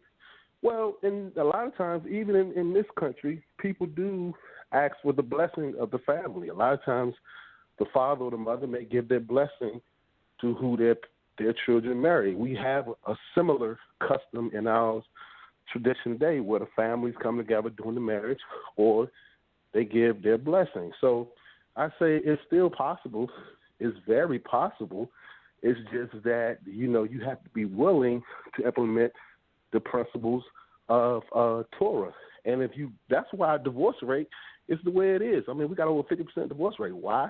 Because people think they are quote unquote free. And, we are to a certain extent. However, you still need to follow the principles of Torah. So, and then like Brother War said, he talks about, no one's good for my daughter. Well, maybe you're not good enough, and maybe I respect the father's opinion. I'm always going to respect the father's opinion, always. Even if I disagree with his opinion, I'm going to respect his opinion. And it's your job to convince him otherwise. Maybe you have to work a little harder, like Samson. Look what Samson had to do to marry that Philistine girl. He had to go through all of this stuff to marry her. Now, if he had married one of the little Jewish girls, then he would have had to go through all that. But the point is, in order to marry that man's daughter, he had to go through extra stuff. So sometimes you got to go through extra stuff like Samson. So I just wanted to say that, too. Sometimes you got to go through extra stuff And that might be a sign that that's the person not for you. But then again, I ain't going to say that. But I'm just saying, Samson found out, there was a conclusion to that matter. We saw what happened at the end. But I'll just say that it's possible in 2016 for us to keep Torah and to get our family members involved. That's all. All right, let's go to Muna. All right, can you come again with the question, Brother Sal? All right, it says, in 2016, in this democracy that we all live in, how can you tell your kids who to marry? How long would it take for you to make up your mind on who your kids should marry? Some parents don't even think anyone is right for their seeds to engage in holy matrimony. Your thoughts? My thoughts are that the interesting part for me is the noting of the time space that we're in, as to say that for me is any different than any other time and space that we have been in culturally, all throughout the Tanakh, all throughout the scriptures. We see that, the earth has fallen to wickedness. So that's, not any different from today. That still doesn't mean that people determine morality. Morality doesn't change because it's 2016. It doesn't change because it's 1600s or 1500. It is what it is. So that's the first thing I would say to that the time date for me doesn't matter as it relates to what is the right thing to do, because we're talking about further headaches, future headaches. And so my thing is, we read the Torah oftentimes, but do we do what it says? Like in the case of Abraham, it was sticky in the time of Abraham. It was problematic to find a proper mate. Dude went over 400 miles to go find one. So it's not to say that this is any different a space and time than before. It is, do we want a proper mate for our children? Are we praying for a proper mate for our children? Are we invoking the Creator for a proper mate for our children? These are the questions that I would ask, because there's nothing different than what our forefathers went through. These are the same trials and tribulations that they went through as it relates to giving your children to a people or a family that's going to help to further what it is that you have planted in the earth. So that's my thoughts on it, is that we have to step up our game as it relates to it and stop looking, around the corner at Macy's, the corner store. You may have to broaden your horizons, and you may have to invoke the name of the Most High to get what it is that you're looking for. So I relinquish the mic. All right, Sister Mayana. Yeah, in many ways, I agree with Brother Mercy. That the opinion of the family remains very important. What I would like to address is that the question asks, how can we make these arrangements now, which is interesting because the topic is, do you ask for their approval, not whether or not you ask for them to make the arrangement. That's not really the question on the table. We were just, Brother Mercy introduced the fact that although we're talking about just asking for approval, there was a time when approval wasn't the limit.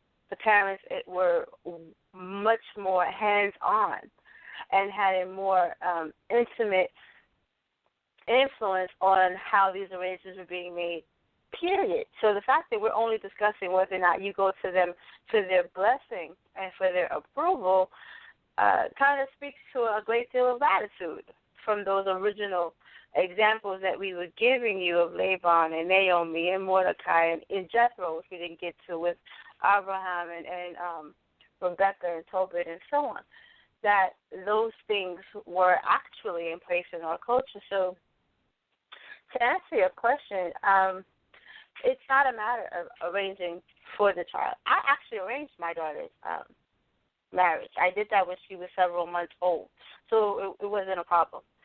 She's 18 now. It's just the case.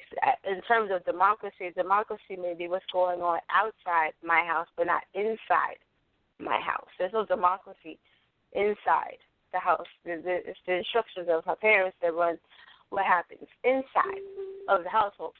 And so the house is ran by Torah. Outside is ran by whatever governments and their principalities. So in terms of that's how I would reconcile that. So to answer the question, I think that it's beneficial to realize that we're not asking that the idea of arranging the marriage for all of these adults be what we put in place now, by these people and taking away that type of agency, but instead say, okay, if you feel like you've met someone that you are interested in, to consult your family member. Have your family members involved in that. Do not isolate yourself. Isolation is not human nature. We are not isolated people. We're social people. So the idea that you're entering into this with no consultation with your family and cutting yourself off from those things that are put in place to protect you is, like I said before, counterintuitive and countercultural. So with that, I relinquish the mic. All right, we've got a few more questions, and of course, everybody on YouTube, if you're listening to the show on YouTube, I'm going to have the group for you to go and participate in the description box, DT4U Q&A layer. Again, you can subscribe and join the group. But let me see the phone lines here. Again, if you're on the phone, if you want to chime in, you know that number, 646-716-7320. Press number 1 and we'll add you in. I see we have a lot of listeners tuning into the show, but again, I'm not going to add you in unless you press number 1, and then we'll add you into the conversation. But I was just joining in. Are we to seek family approval before getting into this relationship? Are we to seek family approval before getting in a relationship? That's the topic of today. And, of course, my special guest on the panel. Let me read this next question here. It says, is there anything in New Testament that support the panel members' claim to those who agree on selecting who your teenager or young adult marry? Is there anything in New Testament that support the panel members' claim to those who agree on selecting who your teenagers or young adults marry? Let's go to Water Swordsman. See, that's the whole thing. The New Testament is basically a calling, the Most High calling Israel back to the voice of His Son, right? And when you're called in, you're putting back on those principles. But the difference, the benefit of the New Testament is that it gets into the core of why we were making those big mistakes back, our fathers, where they, I like what the sister said, we were approaching marriage with lust, horniness, where when you deal with it according to the spirit of righteousness. Okay, so the New Testament, the whole gospel advocates making the right decision in anything you do. You now make a right decision when you choose a mate or with the younger kids. That's why I have a concept called being born again. The born again really, the churches give a whole different understanding. The born again is being renewed in your mind of the true essence of the commandments and statutes in the spirit that this earth taught us at verse 2. So everything you do now is being done in a whole new mindset and spirit and a more improved spirit. So everything you do, from choosing your spouse, from raising your children, from everything, that's what that whole New Testament is about. It's not a specific scripture that details it. That whole book speaking of operation of new, in a new spirit, in a new mind, in a new holiness, which is really not new, because our fathers moved in that spirit. It's new to us, because we were indoctrinated when we in all these different captivities. That's all I'm going to say on that. Let's go to Amuna. You could come again with that question for me, please. All right, it says, is there anything in New Testament that support the panel members' claim to those who agree on selecting who your teenagers or young adults marry? I'm a little, maybe it's me, because I'm doing two things at once. I'm a little confused on the question, maybe the relevance of the question concerning the person wants the New Testament to validate the cultural expectation of parental approval. Is that's what I'm hearing? Yeah, that's what it seems like. It wants the New Testament, the scriptures approving, arrangements of marriages. Yeah. Mm-hmm. Yeah, for concerning, like Brother Awad just said, I find it hard-pressed to find some new stuff in the New Testament. And so, therefore, most thing I can say to the individual is again, we're appealing to wisdom, we're appealing to understanding, and we're appealing to just certain things that make sense. So I'm not even going to be able to give you a chapter and verse that's going to tell you that you might want to confer with the people who now are going to be your in-laws. You understand what I'm saying? So I don't have a chapter and verse for you. For that, with that, I just have to appeal to wisdom. But I'll go ahead and pass the mic on that one. All right, let's go with Brother Mercy. Go ahead. Yeah, I was going to say that the New Testament, first of all, is not new. So I would like to say that, number one, the New Testament is not new. And what you will find in the New Testament, it restates everything in the Old. And so one of the Ten Commandments is honor your mother and father so that your days may be long. So, I mean, I think seeking your parents' advice on who you marry is honoring them. I don't see how you can honor your parents and go after somebody your parents don't approve of. I don't see how that's honoring them. So one of the Ten Commandments is honoring your mother and father, which is in the New Testament. It came from the Old Testament, but it's also in the New Testament as well.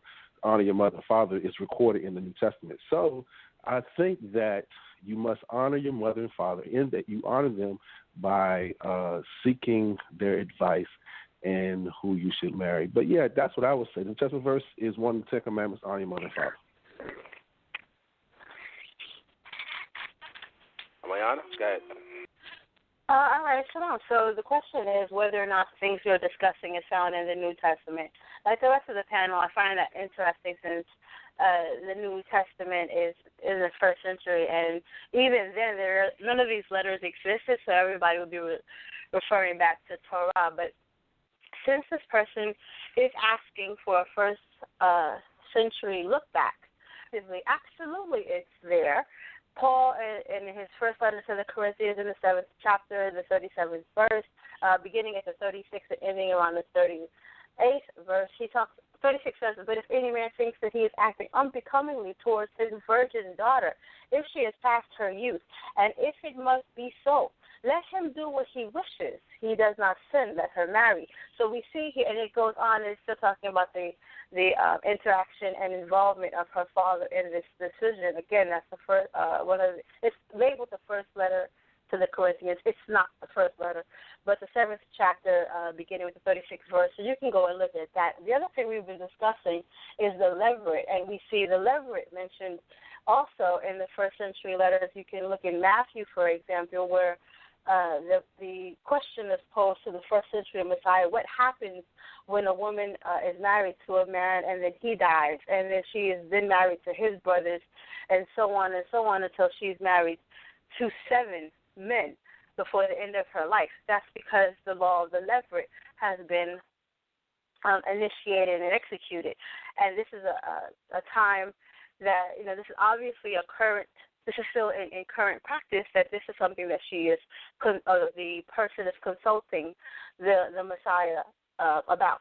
So, to answer your question, yes, both the levirate, which is a type of marriage, and that consultation and the involvement of families is present in the first century writings, as well as a parent's involvement in his daughter's marriage and marriage arrangements.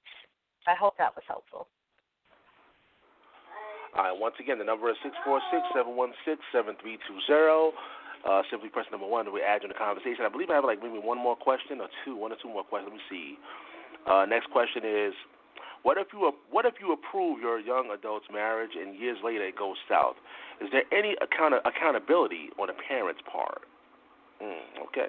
Let's go to our water swordsman. It depends on what you mean. It goes sour. Because really, going back to the first topic about divorce, we said no such thing as divorce, and you got to work that out. What is going sour? It happens, but the whole key is, I know I would teach my daughter no matter what, but it's not in going back to training her what type of man to pick. Hopefully, she don't get into that complication, like in that movie Boys in the Hood, when that brother trained his son. He trained his son up, and he prayed that his son made the right decision, and his son made the right decision. So if going back to the parents, if you really serious about this book and you train your kids right, they're going to always make the right decision, even from the beginning of a relationship. And most relationships like that is endless till somebody dies. That's what I think. Yeah, actually, this person followed up and said that they've been through this personally, and they felt really bad after the situation has happened. So actually, it's a personal question. Let's go to Mayana.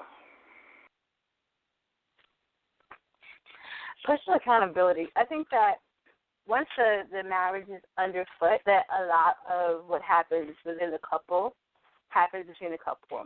So the idea of accountability, we do see that if, for example, I think you gave this example earlier, on the one hand, in Deuteronomy, where a man later feels that he has been defrauded by the family, he brings that matter to the family for some type of restitution. And if he is found to be correct, then the family takes that liability and the daughter is duly punished. If he's found to be lying, then he assumes the penalty for putting a stain on the name of the daughter of Israel. So in Scripture, there is that sense of accountability, which is why I said it earlier, that there's a benefit on both sides. There's the party that's being protected, and there's the other party that is receiving an assurance of the quality of the person that they're entering into that union with. That is why on both sides there should be that kind of communication between the families.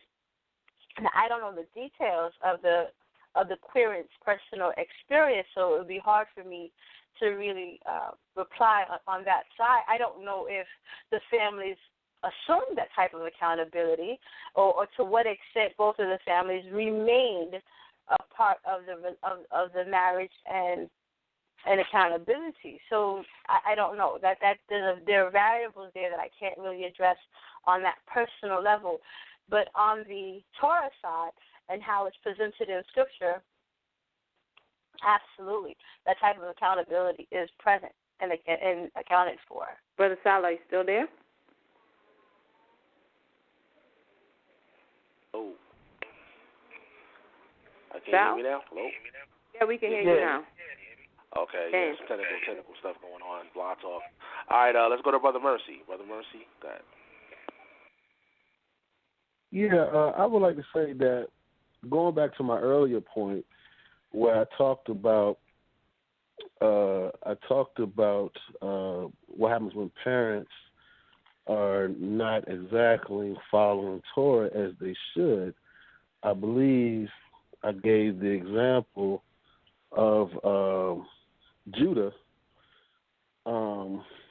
whatever. But the point is, I gave the example of Judah when he married that person, I think it was a Canaanite, and he married his sons to the Canaanites. We saw some disaster happen. So to answer the caller's question, it's a lot of variables to that because you didn't mention whether your parents were upholding Torah. You didn't tell us whether your parents prayed, But, I mean, I would have to assume a lot. And if I assume that your parents honor Torah, and we got to find out what exactly was the infraction or what was like the sister was talking about, we got to find out how did it go sour. Because, people getting divorced today over irreconcilable differences. People are just breaking up over, nothing these days. So, I mean, I don't know what that means, go sour. Milk goes sour if you take it out of the refrigerator, So I don't know what you mean, So, if, like I said, milk, if you leave it out, it'll go sour. So, I mean, what are you saying? It went sour because, she didn't do something or he didn't do something or, people divorce and you divorce today for any reason, So I don't know what you mean by going sour, but I would say this. The parents are less responsible because there's no protections these days. I mean, because you're not following Torah. So, I don't see you following Torah here because that's just what I'm sensing. I'm not saying you are. That's what I'm sensing because that's what happens in a lot of marriages that go sour. People are not honoring Torah. People are not keeping Torah. People are circumventing things. And we see that throughout the whole entire Scripture, people not doing what they're supposed to do. People not consulting their parents, like David and Abigail, we went up to that. We see plenty of examples of people not consulting their parents. So, I mean, and then you got a parent who you say you went and got permission. I know people that have done that, but these parents are not keeping Torah. These parents are not honoring Torah. So the parents may like this person for various reasons. You got parents that like people for different reasons. They had nothing to do with Torah. So, right. And they'll put their blessing on it. And, there's a lot that goes into that. So I would just say this. I think, to make it real short, I think you got to keep your milk in the refrigerator so it don't go sour. These are just basic principles of Torah. You got to take care of what you have. So a lot of people these are divorcing, and they're divorcing for reasons not lawful to divorce. Let me say that. And so I just say that, and I'll just end with that. Yeah, that sounds like a topic we're going to have to, touch on, what you mentioned earlier, remarriage, sounds like a good topic, a controversy. We're going to bring it up on a relationship challenge. But let's go to Amuna. And by the way, the phone lines is open. Like I said, I see a lot of people listening on the phone and Skype. Just press number 1 if you want to chime in. Don't be shy. Only rule that I have is no foul language. When you call in, keep it clean, keep it professional. We're hearing from you guys out there on social media land and on Blog Talk Radio. Again, the number is 646-716-7320. And this show is archived, people. The show is archived, so you can go back and check it out later on. But, Mona, you can answer the question that. All right, Brother Sal, it seems like I've been doing this a bit. So just for clarity, because I know I went through 3, the panelists, and the question in its entirety is what now again? Can you Whelan come again? Select. Already seek family approval before getting into a relationship. There you go. I'm sorry, go ahead. Nah, you good. Yeah, that's right. The title. Are we to seek family approval before getting into a relationship? Okay. No, not the title of the thing. The question. The question of the last. Oh, the question. Oh. Let me read the question again. Hold on. It says, what if you approve your adult's marriage and years later it goes south? Is there any accountability on the parent's part? So what I'm hearing is that the parent. This is somebody who's speaking as a parent. I could be wrong, and they approved their children's marriage, and then the marriage goes then it bad. went south.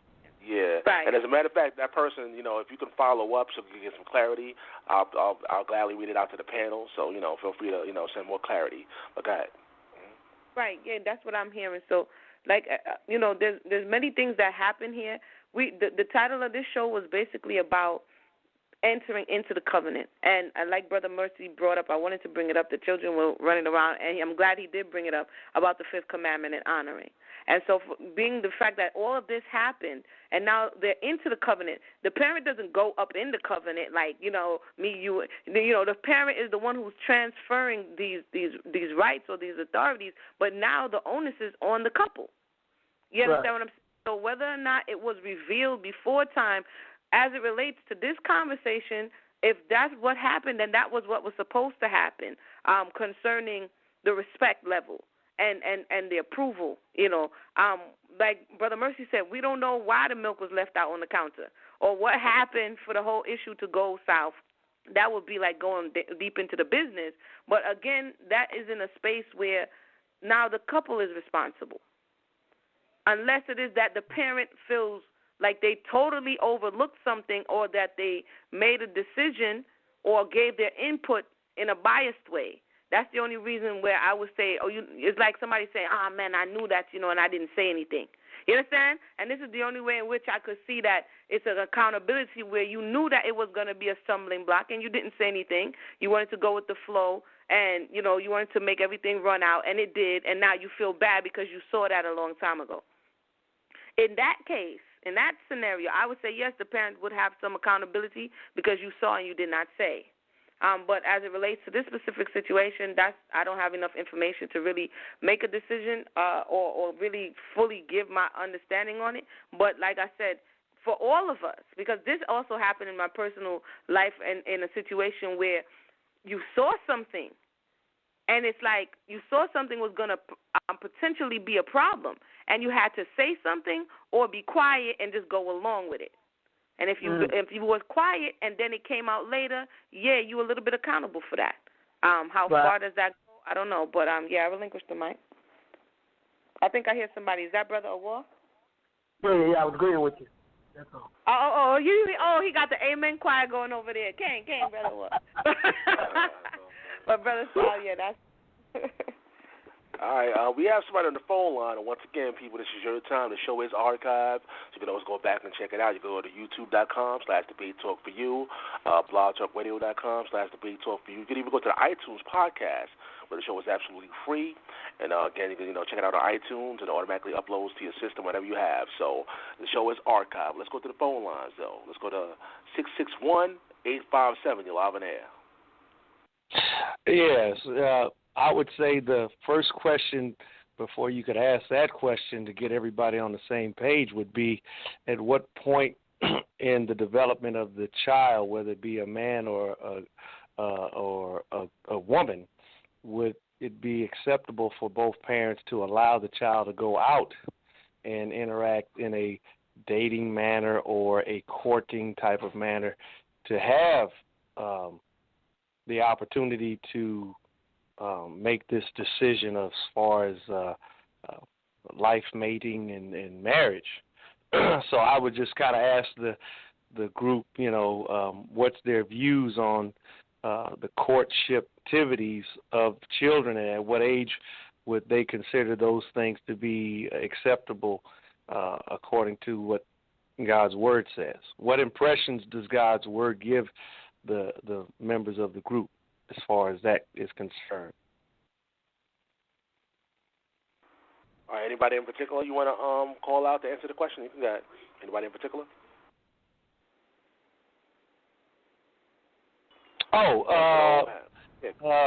Sister Amu, I would ask her and then hear what Brother Awar would have to say. I would say good question. I would say based on the testimonies, we see that Isaac was 40. We see that Yaakov or Jacob was 40. It wasn't there. You don't see, let's just say, or in the extra biblical narratives, you see some different numbers. But there was a level of maturity. There was a level of, so we think like, 19, yeah, I'm ready to get an Isha. We don't see that in the Torah. We see that they went through certain levels of growing up. They had to pass through certain passages. You had to come into manhood as well as the woman, because marriage, a lot of times why this is failing is because we're not being trained and we're not being brought up through the stages. And I think my Sister Mayana went over this before. Maybe it was in another form. But we're not being brought up to the stages to be ready and prepared to look for a mate. For me personally, that's Torah, and just wisdom is know what kind of child you have. In other cultures, you have matchmakers because they're looking at the personalities and what would be a good match. You understand? So knowing what kind of child you have is wisdom, because you want your offspring to be blessed. You want your children to be happy, so that or joyful, to bring forth righteous seed, because that's what it says in the book of Malachi. Why for then two becomes one? Is it not to bring forth righteous seed? And so all of this goes into the making of the appropriate time. When they're 15 and 16 and 17, they don't fully know who they are yet. They're coming into themselves. So for myself, it's something that the parents, those involved, have to watch the growth and development of the child, because ultimately, if you place your child in a situation or approve of your child or your now young adult going into a situation where they're not going to be at peace, then you now have to worry about your grandchildren that's going to come. Because if it's a tumultuous situation, if it's an aggressive situation, if it's a domestic violence situation, then you really kind of jacked up your whole next generation, and that's not really the point. And so I would say, wisdom would dictate, like we see our foreparents waited a little bit longer to kind of see how all the things kind of flesh out and bear out. But that's my 2 cents on the matter. Brother Owo. Right. I wanted to say, this is back in Ecclesiastes 7, verses 23. Hast thou children instruct them and bow their neck from their youth. The reason why I brought that back up, because there's such an influence on kids. Like, you're not around them 24/7. I'm going to bring it back to the courting and stuff. Like when they go to school, like you have a daughter, there's so much influence in the school. There's peer pressure. Okay, they're going to grow up, And certain times, there's things you can't tell your kids. They have to learn on themselves. Their mind are not, like the sister said, their minds are not developed to comprehend certain things. There's certain things coming 10 miles away. So you really, it's a scary thing as far as when they get to that point where they want to date. How do you handle that? How do you make sure that they go with somebody that's appropriate? Because a lot of these households, man, these children are off the chain, man. They're crazy, man. You know, they punch their parents in the mouth, all kinds of stuff. And so it's very limited. You have a very limited choice on who your children is going to be with. Because you got to think about that. That's something that's going to come up because they're going to grow. They're going to become young adults. The curiosity is going to come to them. You know, so what do you do? So that's why you got to make sure you instruct them well. And then the whole hiding thing from them, not telling them, oh, they're not adult enough to know about that. But then they're like victims of certain things. It's a complicated thing when you raise children. So yeah, that was my whole right. Well, that was my whole point of asking the question, because the one thing that I noticed in the Old Testament is that God said that his people were going to be a very peculiar people. And what better way to demonstrate the peculiarity and the truthfulness of the things that God has put in his word to command his creatures to obey than to set up a system that would assure that the foolishness that the world would present to the family would be totally, like, not even a consideration to be even entertained in his people. Wow. So I definitely see the consistency of what Sister Amuna said about, men being for it. I think that would be very peculiar, but I wouldn't necessarily see that being a definite decision for the woman, because the fertile years of the woman are before, I'd say, age 25. So I know the Creator has some prescriptions for all of that, and I think the example that we saw with Isaac, to me, was a good example of the wisdom of God's word, is that, we shouldn't be really allowing our kids to really get out there. And if you really study state law, there's really no obligation for any of us to have our children in public school. That's something to consider. Can I address your question? Yeah, go ahead, Brother Mercy, and then I wanted to say something. Go ahead, Brother Mercy. Yeah, I was going to say, too, I talked about earlier, I don't know if you heard it, laws pertains to your geographic location. That's why when you drive in a residential area, the speed limit may be 15. When you drive on the highway, it's like 65. So you see, the law changes based on your geographic location. Abraham's geographic location at the time when he found the wife for his son Isaac, they were sojourning. They were not a nation at this time. When Israel became a nation, you'll see people getting married at younger ages. You will see that when they become a society, they get married at younger ages because everything is more formalized and people getting exposed to things a lot at earlier ages. Like our kids are getting exposed to a lot of stuff these days. More exposed than I did when I was growing up. So you got to consider that when Abraham was sojourning, Abraham had more control because it was just him and his family moving around. You see what I'm saying? And if Abraham didn't like the surroundings, he just moved with somewhere else. You follow what I'm saying? He said, I don't like it over here. I'm going somewhere else, So that's what Abraham did. So we got to take that into consideration. So your geographic location determines the law. Now, I know in some Jewish cultures, Jewish circles, they marry at 12. Because of society, because of the influence of the world, but a 12-year-old is a lot more mature than somebody 18-year-olds. You see what I'm saying? Because at 12, some of those Jewish boys are building their house, are well educated. You follow what I'm saying? So all that plays a part. Like in this society, dealing with these children today, you have to be almost 18 to 21. In some states, you got to be 21. Because some states still got parental approval to get married. In some states, in some states they still got that. So, I would say it has to be later in this society because we're not really preparing our kids. like we should be. We depend on the government to raise, like you said, the public school. We let the public schools raise our kids, and we're not really teaching them anything. Public school teach them everything, So they're raising our kids. The public school is raising, and they're indoctrinating our kids. So, you don't see that with Abraham. So I say if we take control of our kids and teach them Torah and teach them the right way, they could get married earlier, but they have to wait later because what is a 17-year-old prepared to do these days? A lot of them, all they know is how to go to school. They don't know how to do anything else. So, they're not really prepared. So, right. so you got all that plays a part. But if you're 20 years old and you ain't never had a job before, you're not prepared. I don't care, how many churches services you went to. You still not prepared. If you ain't working, you ain't prepared. I hate to say that. That's rough.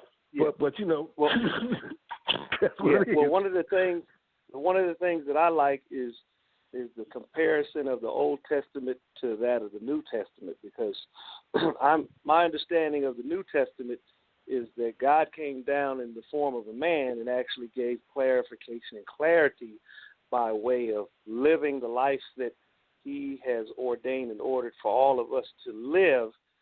And I would say that time of Jesus walking the earth, Rome was pretty much running the show. And I would say that in America, we kind of live under the same kind of statutory regulations that were encountered and suffered by the Jewish people under their rulership.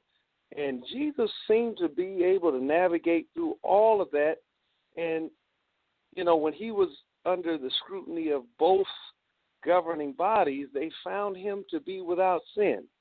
So to me, I would say for us as being God's peculiar people, Jesus was peculiar in that no matter what he did, these people could not find fault in any activities, whether it be on the secular side or whether it was considered to be on the religious and the traditional side of the Jewish Sanhedrin. So I would just kind of look at this.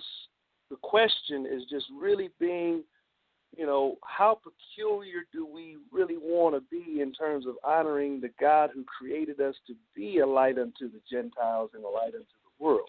Do we really want to kind of create excuses, or do we want to really, because I would just say for my own personal experience, I've done a lot of things where I'm reading God's word, and he actually tells me to do these things that's totally contrary to all the counsels I've received from friends as well as even leaders in the church. And when I went off and did what God had commanded me to do, I see the wisdom of his instruction in contrast to the foolish counsel of those that are coming at me with care, but they're not coming at me with the true and righteous counsel of God. So I'm just considering the fact that maybe we need to look at this issue of being peculiar and more contrasted to the foolishness of God being, far wiser than the wisest counsel of men. That's all. And I thank you guys for taking my call. I want to thank the caller for calling in as well. I just wanted to add to that as well. Thank you, Brother Mercy, for sharing. As it relates to what you were saying with the space and time that Abraham was in, our father Yitzchak. If I was not mistaken, when you were speaking, it came to my mind that Moses was also around that age. There's something that happens differently, and this is the stuff we have to get back to. The caller was just alluding to it, that it happens differently in the maturity of the male to the female. But just because someone is in the stage of which they can procreate does not necessarily mean that at that space and time they are ready to. Because when you enter into marriage, certain things have to already be in place in order to contribute to the success. In the next week, I think, or the week after next, we're going to speak about the 5 things that happens or the major reasons why marriages break apart. A lot of these things, in my estimation, have to do with not being prepared to make a covenant such as this and to sustain one. And this is what, when that masculine principle, he has a longer journey to get to that space of being prepared. He has to learn how to govern himself and rule himself first. And all too often, men are going into spaces to say they're going to govern their household when they cannot first control themselves. And so also it is with the woman. So this time that's allotted for people to actually grow up before you take on the responsibility. And sometimes for those who are not prepared, a burden of marriage is wise. That's wisdom. It doesn't matter what space and time you're in, just because, and like you said, we don't necessarily have to send our children into these spaces. But when we do, we understand that we're sacrificing their youth, because now they're going to be exposed to all of these things that are going to force them to enter into a world that they are not yet ready to process or understand. And it was funny, when I was overseas, I saw 20-year-olds and 25-year-olds still at their parents' houses. In other cultures, you're not grown. You understand what I'm saying? You're going to school and you're learning how to be whatever it is that you're going to be before you can say, now I'm ready to take on a wife. Now I'm ready to take on a family. And men do it way too young. And what happens is the responsibility wears him down. He gets antsy. He gets agitated. He gets, whatever it is, and he no longer sees that woman. Now she's burdensome. And so are the children that follow. Why? Because we're doing things in a way in which, we think we're grown. And so I just wanted to add that to the conversation as it related to what we're seeing throughout the Torah, older age for getting married, and why there's a level of wisdom to it and a level of government that we're missing in this space and time more often than not. But anywho, Brother Sal, are you still there? Thank everybody for chiming in. For those who just joined us, we kind of take a little detour, but we're still on the topic.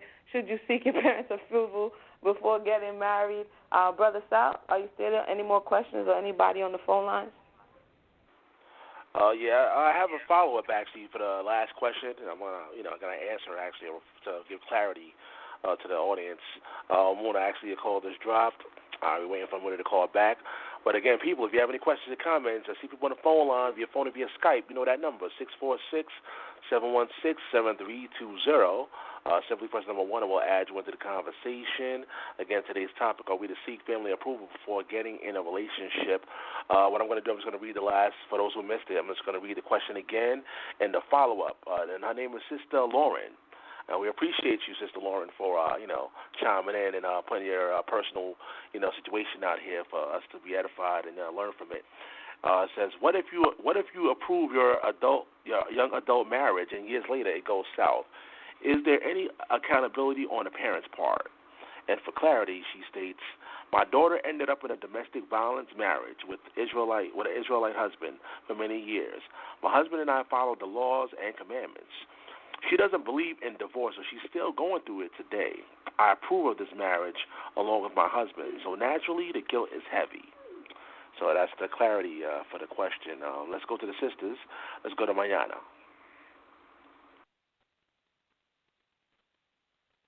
Okay, so it wasn't that a marriage, from what I'm hearing now, wasn't that the marriage was arranged by the parent, but instead it was approved of by the parent, and it sounds like the querent is saying that she may not have. I think that Amuna alluded to this being the possible scenario earlier, that maybe they didn't vet the person as well as they could have, and maybe in hindsight should have. In terms of that type of accountability, I can understand the guilt, and I wouldn't say there's necessarily an accountability, because we said before that once a couple is engaged in that, the people are who they are and certain things unfold. Your accountability as her parent, though, would be to protect her from those consequences. If you are, I don't know, what part of, because I understand that certain people deal with certain parts of the scriptures, but if you're from the part that you are not dealing with Deuteronomy, but instead are dealing with some interpretation of the New Testament, and you won't sever this relationship, then I don't know. I think that you kind of tie your hands in that way.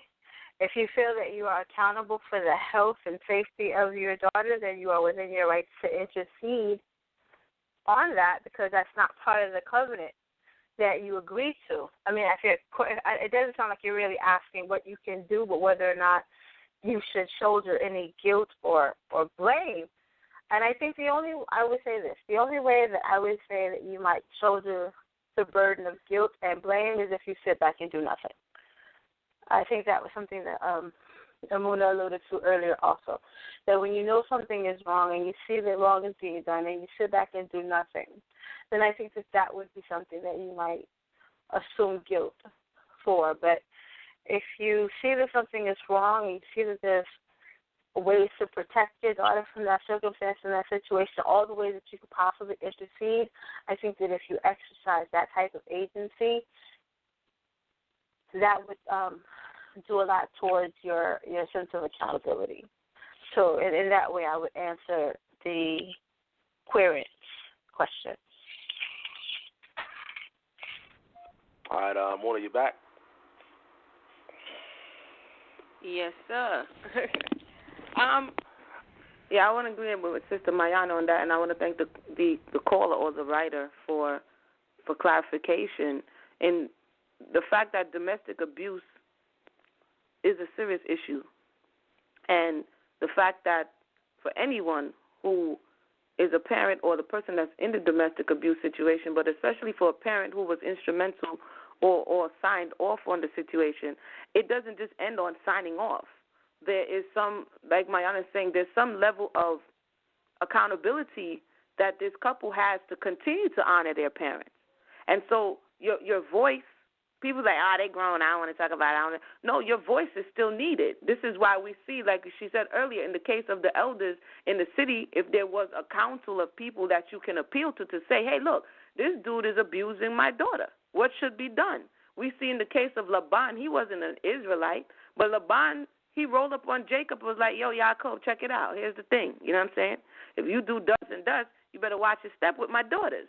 So just because now you've transferred the responsibility of taking care and protecting your daughters to this man, that doesn't mean he has free reign to abuse or do whatever else the case may be. So whether or not the family needs to have counsel, whether or not there needs to be some kind of intercession to bring attention to this abuse and maybe find the root of the abuse and deal with it.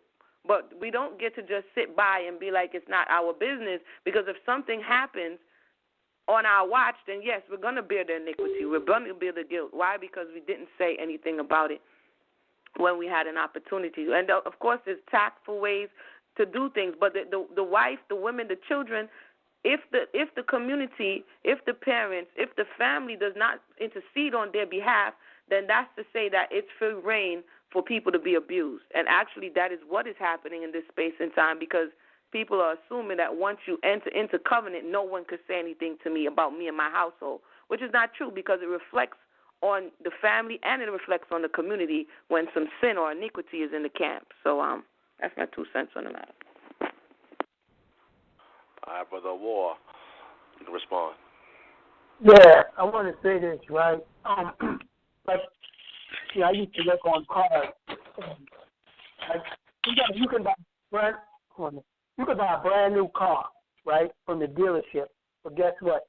As you drive that car a year later, that car can have a glitch, okay? Something electronically is wrong with that car that nobody can figure out how to fix. And I use that scenario with this type of thing. Don't feel bad. A parent should feel bad if they make a choice, okay, choose this guy. You don't know what this guy has or this woman has.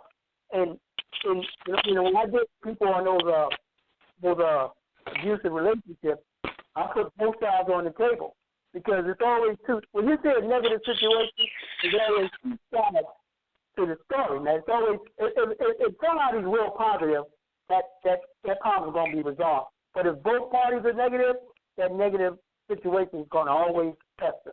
So I always put what you did, what you feel, sister, that you did, and what you feel, brother, you did. And don't say what he did, say what you did, and you figure it out like that. But going back to what the sister said, don't feel bad, because people have glitches, man. In the beginning, it sound all good. It look all gravy. But as time go on and situations happen, and that person changed, man. There are situations that happen that you don't even know what's going to happen. Like he changed, or this guy become an alcoholic, or somebody smoking weed.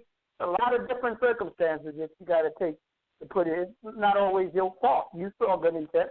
You're not dumb. No, a lot of people are not dumb. They have good intent, but some people have glitches, and as time goes on, that glitch manifests. Something wrong with them, or they have a problem, or they drink wine, or alcoholic, or smoke weed, or they're abusive, or whatever. So don't feel bad if that happens. That's really not your fault, like the sister said. It goes into the vicious too. But that's it. Mercy.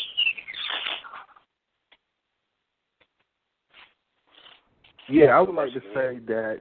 Yeah, are you? Can you hear me? Can you hear me? All right. I would like to say that, using Brother Awar's analogy of buying a new car, a lot of times you buy a new car, it comes with a warranty. And see, it comes with a certain amount of miles and a certain amount of years. And you ought to be able to have at least 5 years, 6,000 miles, or because you drive a Kia, I think it's 5 years, 100,000 miles. And then even after 100,000 miles run out, you can get what's called an extended warranty. So there should be some expectations when you purchase a new car. If I purchase a new car, I'm having expectations. I'm not expecting for it to break down. And I don't even want any glitches because I'm still paying the car note. So now, moving forward, you said your marriage went sour. So to me, when you talk about milk going sour, once it goes sour, you can't repair it. You got to buy a new carton of milk. So what I would say is this. With that situation, a lot of times when you got abusive relationships, something is going wrong. I promise you, something. And like Brother Watt said, a lot of times on both sides. But yeah, you feel guilty, and the only guilty part, like the sister said, is you're not being proactive. You're not doing anything to fix the situation. Just go in and find out what the problem is. Find out why this guy has so much anger in himself, or find out what both parties are doing and try to rectify the situation if you can. But, I'm trying to be as nice and be as cordial as possible, but I don't promote a man putting his hand on a woman for any reason. And I just don't see how that can be, how you could sit back and say it's my fault. No, that's his fault, putting his hands on your daughter. No, it's his fault. Because he should not be putting his hands on your daughter. Okay, that's just point blank. Okay, so, whatever she did, he needs to come to you and say your daughter's out of line, and then you need to get your daughter straight, or he can talk to you about that. But he don't need to put his hands on your daughter. He needs to understand that. And I don't say how he's a Hebrew Israelite putting his hands on a woman. He's definitely not reading Torah. He don't understand Torah at all. So he's got bigger problems. So that's right. And so this is, I wouldn't say that's your fault. That's his fault because he just needs to go to jail. How about that? So and so I'll link the mic. Let me say this right quick. It's mercy, y'all. Hey, I got knocked in the head by love. There's some abusive women out there too now. I'm telling you. All right, send her to jail too. But the topic is this guy putting his hands on this woman's daughter. We're not saying that men should be abused. That's a very interesting interjection. The brother shouldn't be abused either. But in this case, the query is saying that her daughter's in a dangerous situation and this man is being violent. I'm not sure how it's helpful to say that in some general sense some hypothetical woman is being abusive to somebody when we're trying to give counsel to the sister right now. Right. So I don't see any more. I don't see any more questions at this time. But what I'm gonna do, I'm gonna give it back to you, Amuna. And if nobody else calls in or anything, we pretty much get some final words. But again, the phone lines is open, people. If you want to call in with any questions or comments, you know that number, 646-716-7320. Matter of fact, I see somebody calling in right now. Let's go to 661-857. You're live on air. I just wanted to follow up with what the brother said about relationships being analogous to sour milk. I would say that the Bible teaches that relationships are likened unto human bodies. And just like a human body, we can cut off our members in divorce or we can kill it. But the God that we serve has proven that he has the power to even raise the dead. He can make a 100-year-old woman pregnant with a beautiful child of promise. And it's with that hope that we have the ability to enter into these relationships and even honor our word even to our own hurt, because I think there's either a psalm or a proverb where this is what is demonstrated, that, and even in the book of Hosea, it talks about, or Hosea demonstrates him keeping his word to his own hurt, but ultimately, in the end, the suffering and sacrifice that even he endured came back to him when Gomer actually became a God-honoring and faithful and covenant-honoring woman. So I would just say that we need to walk with caution when we're so quick to want to abandon our commitments just because someone's not meeting our particular expectations. We need to really look to God, because this might be the challenge that Satan is placing before our God, just as he did when God brought Job to the attention of Satan. And so Job endured all these terrible things, and ultimately God vindicated him. And just as Job was ready to kind of cash it all in, God gave him double what he had lost in the beginning. So these are the things that we need to look at, because God, he's commanding all of us to be obedient. And he doesn't just tell you, he's demonstrated that he has the power to give you a blessing, but he's also demonstrated the power that if you choose to go your own way, that cursing and all kind of calamities will follow. So we need to really move with fear and reverence to honor him and to obey him, because it's very plain and clear. He has created this world in a cause and effect manner, and all of us should be very cautious in the choices and in the mates that we choose.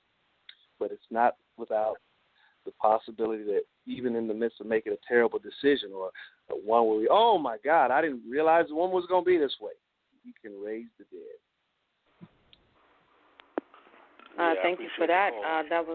Thank you for the caller who just called in. He just ended on something that I think is very interesting to note. Sometimes it feels like it's kind of a process of, uncertainty. There's the ambiguity to how it all, I don't know how I got with this person. I don't know. There's a whole lot of I don't know, a lot of mystery that shrouds relationships. But when we begin to actually take the time to look at ourselves, to examine the things that we have endured throughout life, it becomes less of a mystery and more of, now I understand how I ended up attracting this individual. And like the caller just said, it is a cause and effect, a law of attraction that is operating in our lives, whether we know it or not. And so this is why I myself personally think it's very interesting and not interesting, very important to know who we are and know what issues within us did we need to ask the Creator to begin to heal.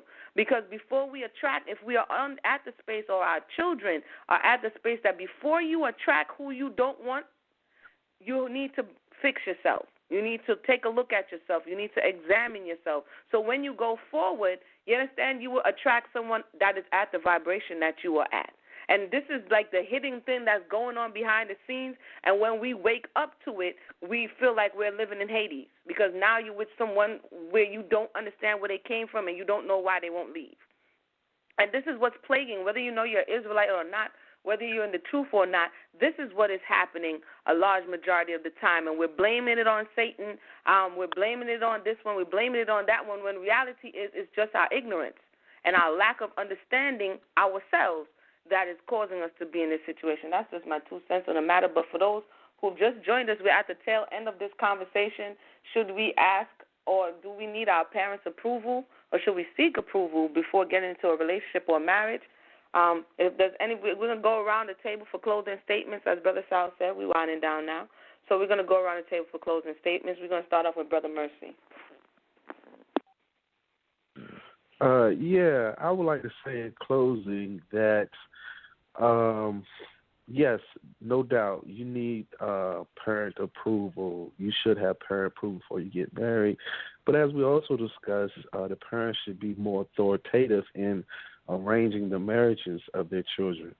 So, because we find that in Scripture. And just for the record, I haven't read one Hebrew Israelite throughout the entire Scripture that raised his hand on his wife and beat his wife like that. I don't read stories like that of great patriarchs. Maybe of the other men, but I don't see the great patriarchs like Abraham, Isaac, and Jacob just beating their wives. So that's why I said what I said, because I think there's an expectation of when you use that name Hebrew Israelite, I think there needs to be an expectation. You're calling that man a Hebrew Israelite, and I'm trying to understand how this man is a Hebrew Israelite, and he don't display any of the principles of our forefathers. So that's why I said what I said. Now, and then going back to the wife when she's acting up, and I also said if she's acting up, then he needs to go to her mother and explain that he's having problems with her daughter.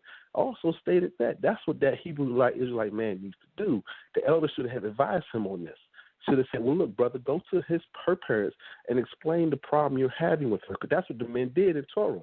When they had a problem with their wives, they went to the elders and say, hey, look, this woman is an adulterer, or whatever the problem was. They complained to the elders. So this brother, instead of complaining, he's beating his wife. So that's why I say what I say, is that we need parent approval. And if you don't have parent approval, if you don't have parents involved, then this brother's not accountable to anybody. And then when he's not accountable to anybody, he's going to be accountable to the Roman law, which our caller alluded to, because we're still under Roman law, and that's what's going to happen. This brother's going to end up getting locked up. It's happened to our athletes. They're getting locked up, going to jail, because they have no brothers to advise them, say, man, you shouldn't be hitting on your woman. So, that type of thing. And so I just wanted to say, we need to be wise. Brothers need to be wise, but also need to be wise enough to get the parents involved so we can have that protection, so that we have a problem with our wives. We can go talk to their family about the problems we're having with our wives. You see what I'm saying? So we don't have to beat on our wives, so, and go to jail. So I just wanted to say that, it's imperative that we have these protections, because obviously if this man is doing this, he has an anger build up. And I think that has to be addressed. And I think men need to let out. It needs to have like a cord goes into a socket. They need a let out. They need some type of support. And I think that's what's going on when you don't honor your parents. You don't have that support there to help you when you go through some of the life trials and tribulations. That's all I can say. Thank you for that. That was the voice of Brother Mercy participating in this panel. Thank you so much, Brother Mercy. You said some very good things. Sorry to interrupt you. I'm sorry to interrupt you. I got a quick question specifically for you, Brother Mercy. Somebody just sent me a quick question real quick. They got you in a hot seat right now, Brother Mercy. It says you mentioned earlier that you don't believe in remarriage. So what advice would you give this sister's daughter going through domestic issues? We can make it real quick. Brother Mercy. Okay. I believe that there should be a reconciliation process. This brother could take anger management classes. There are courses this man can take. He has anger problems.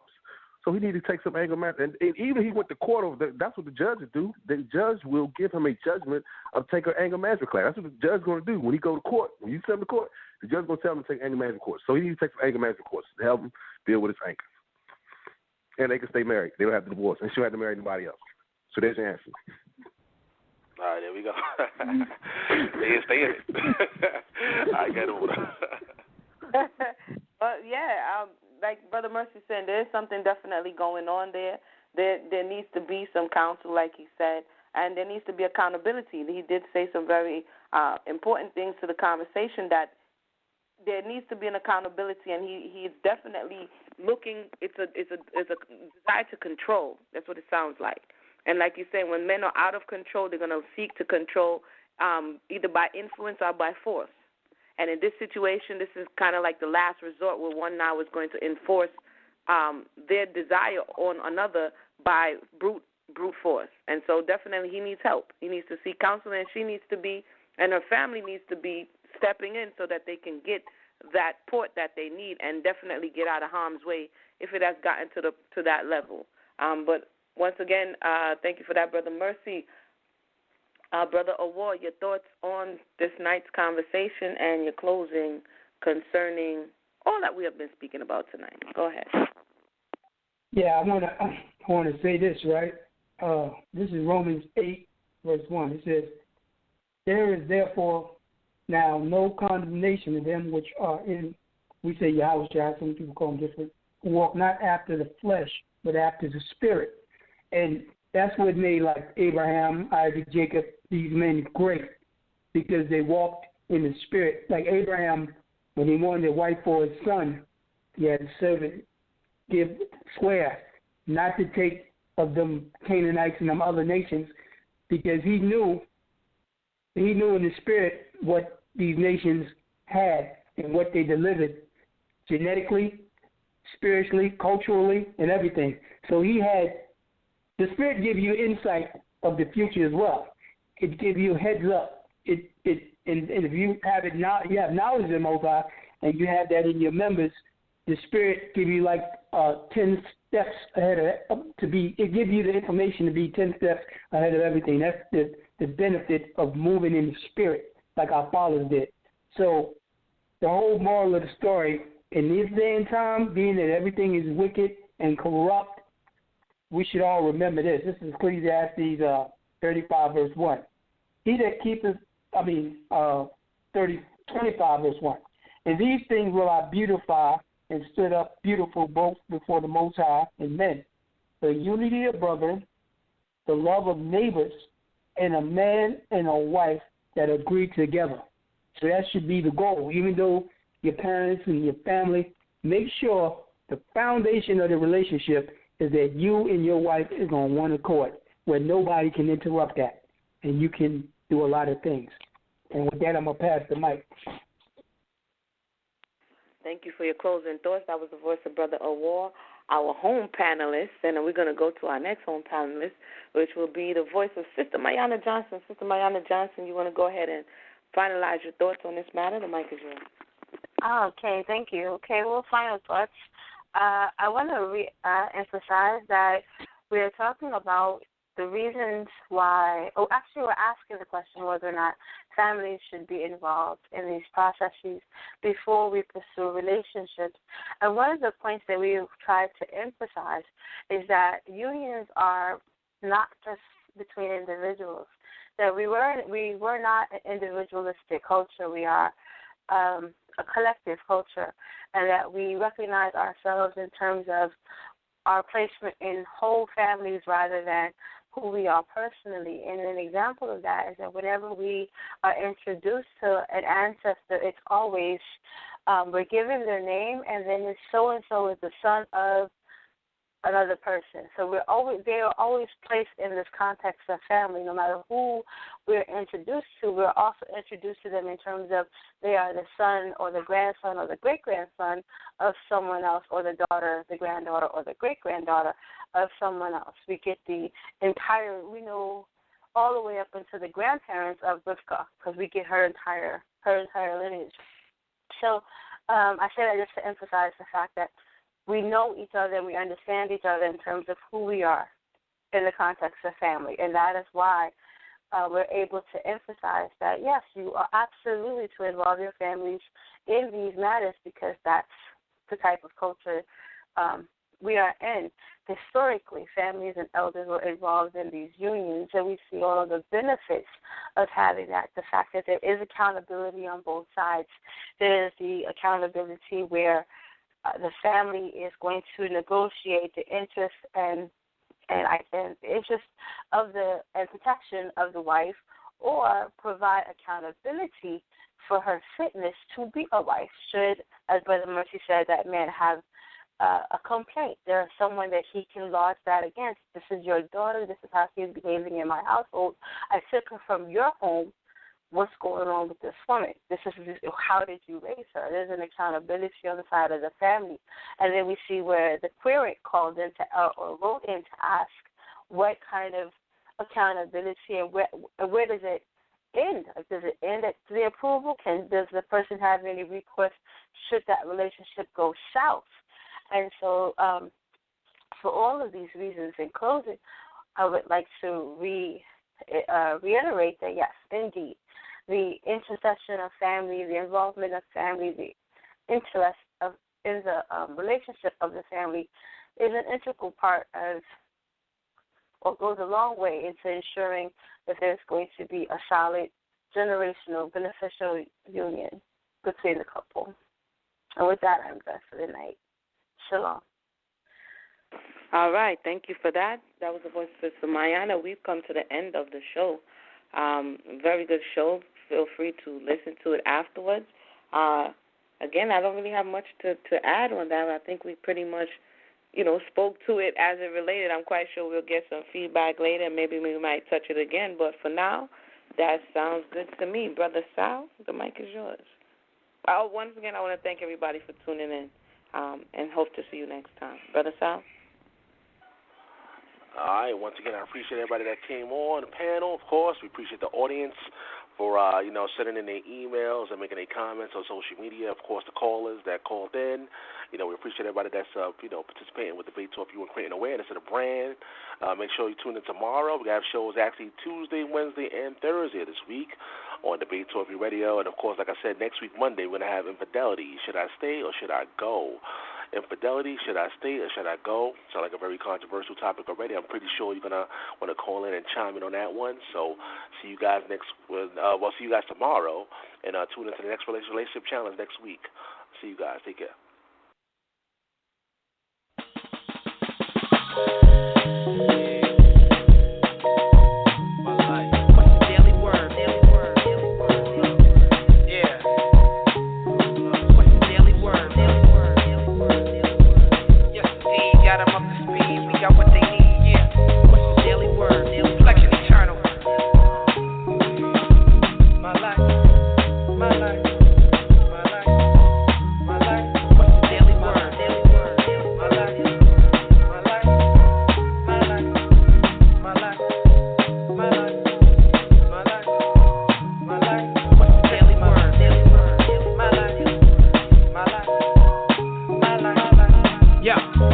Daily word.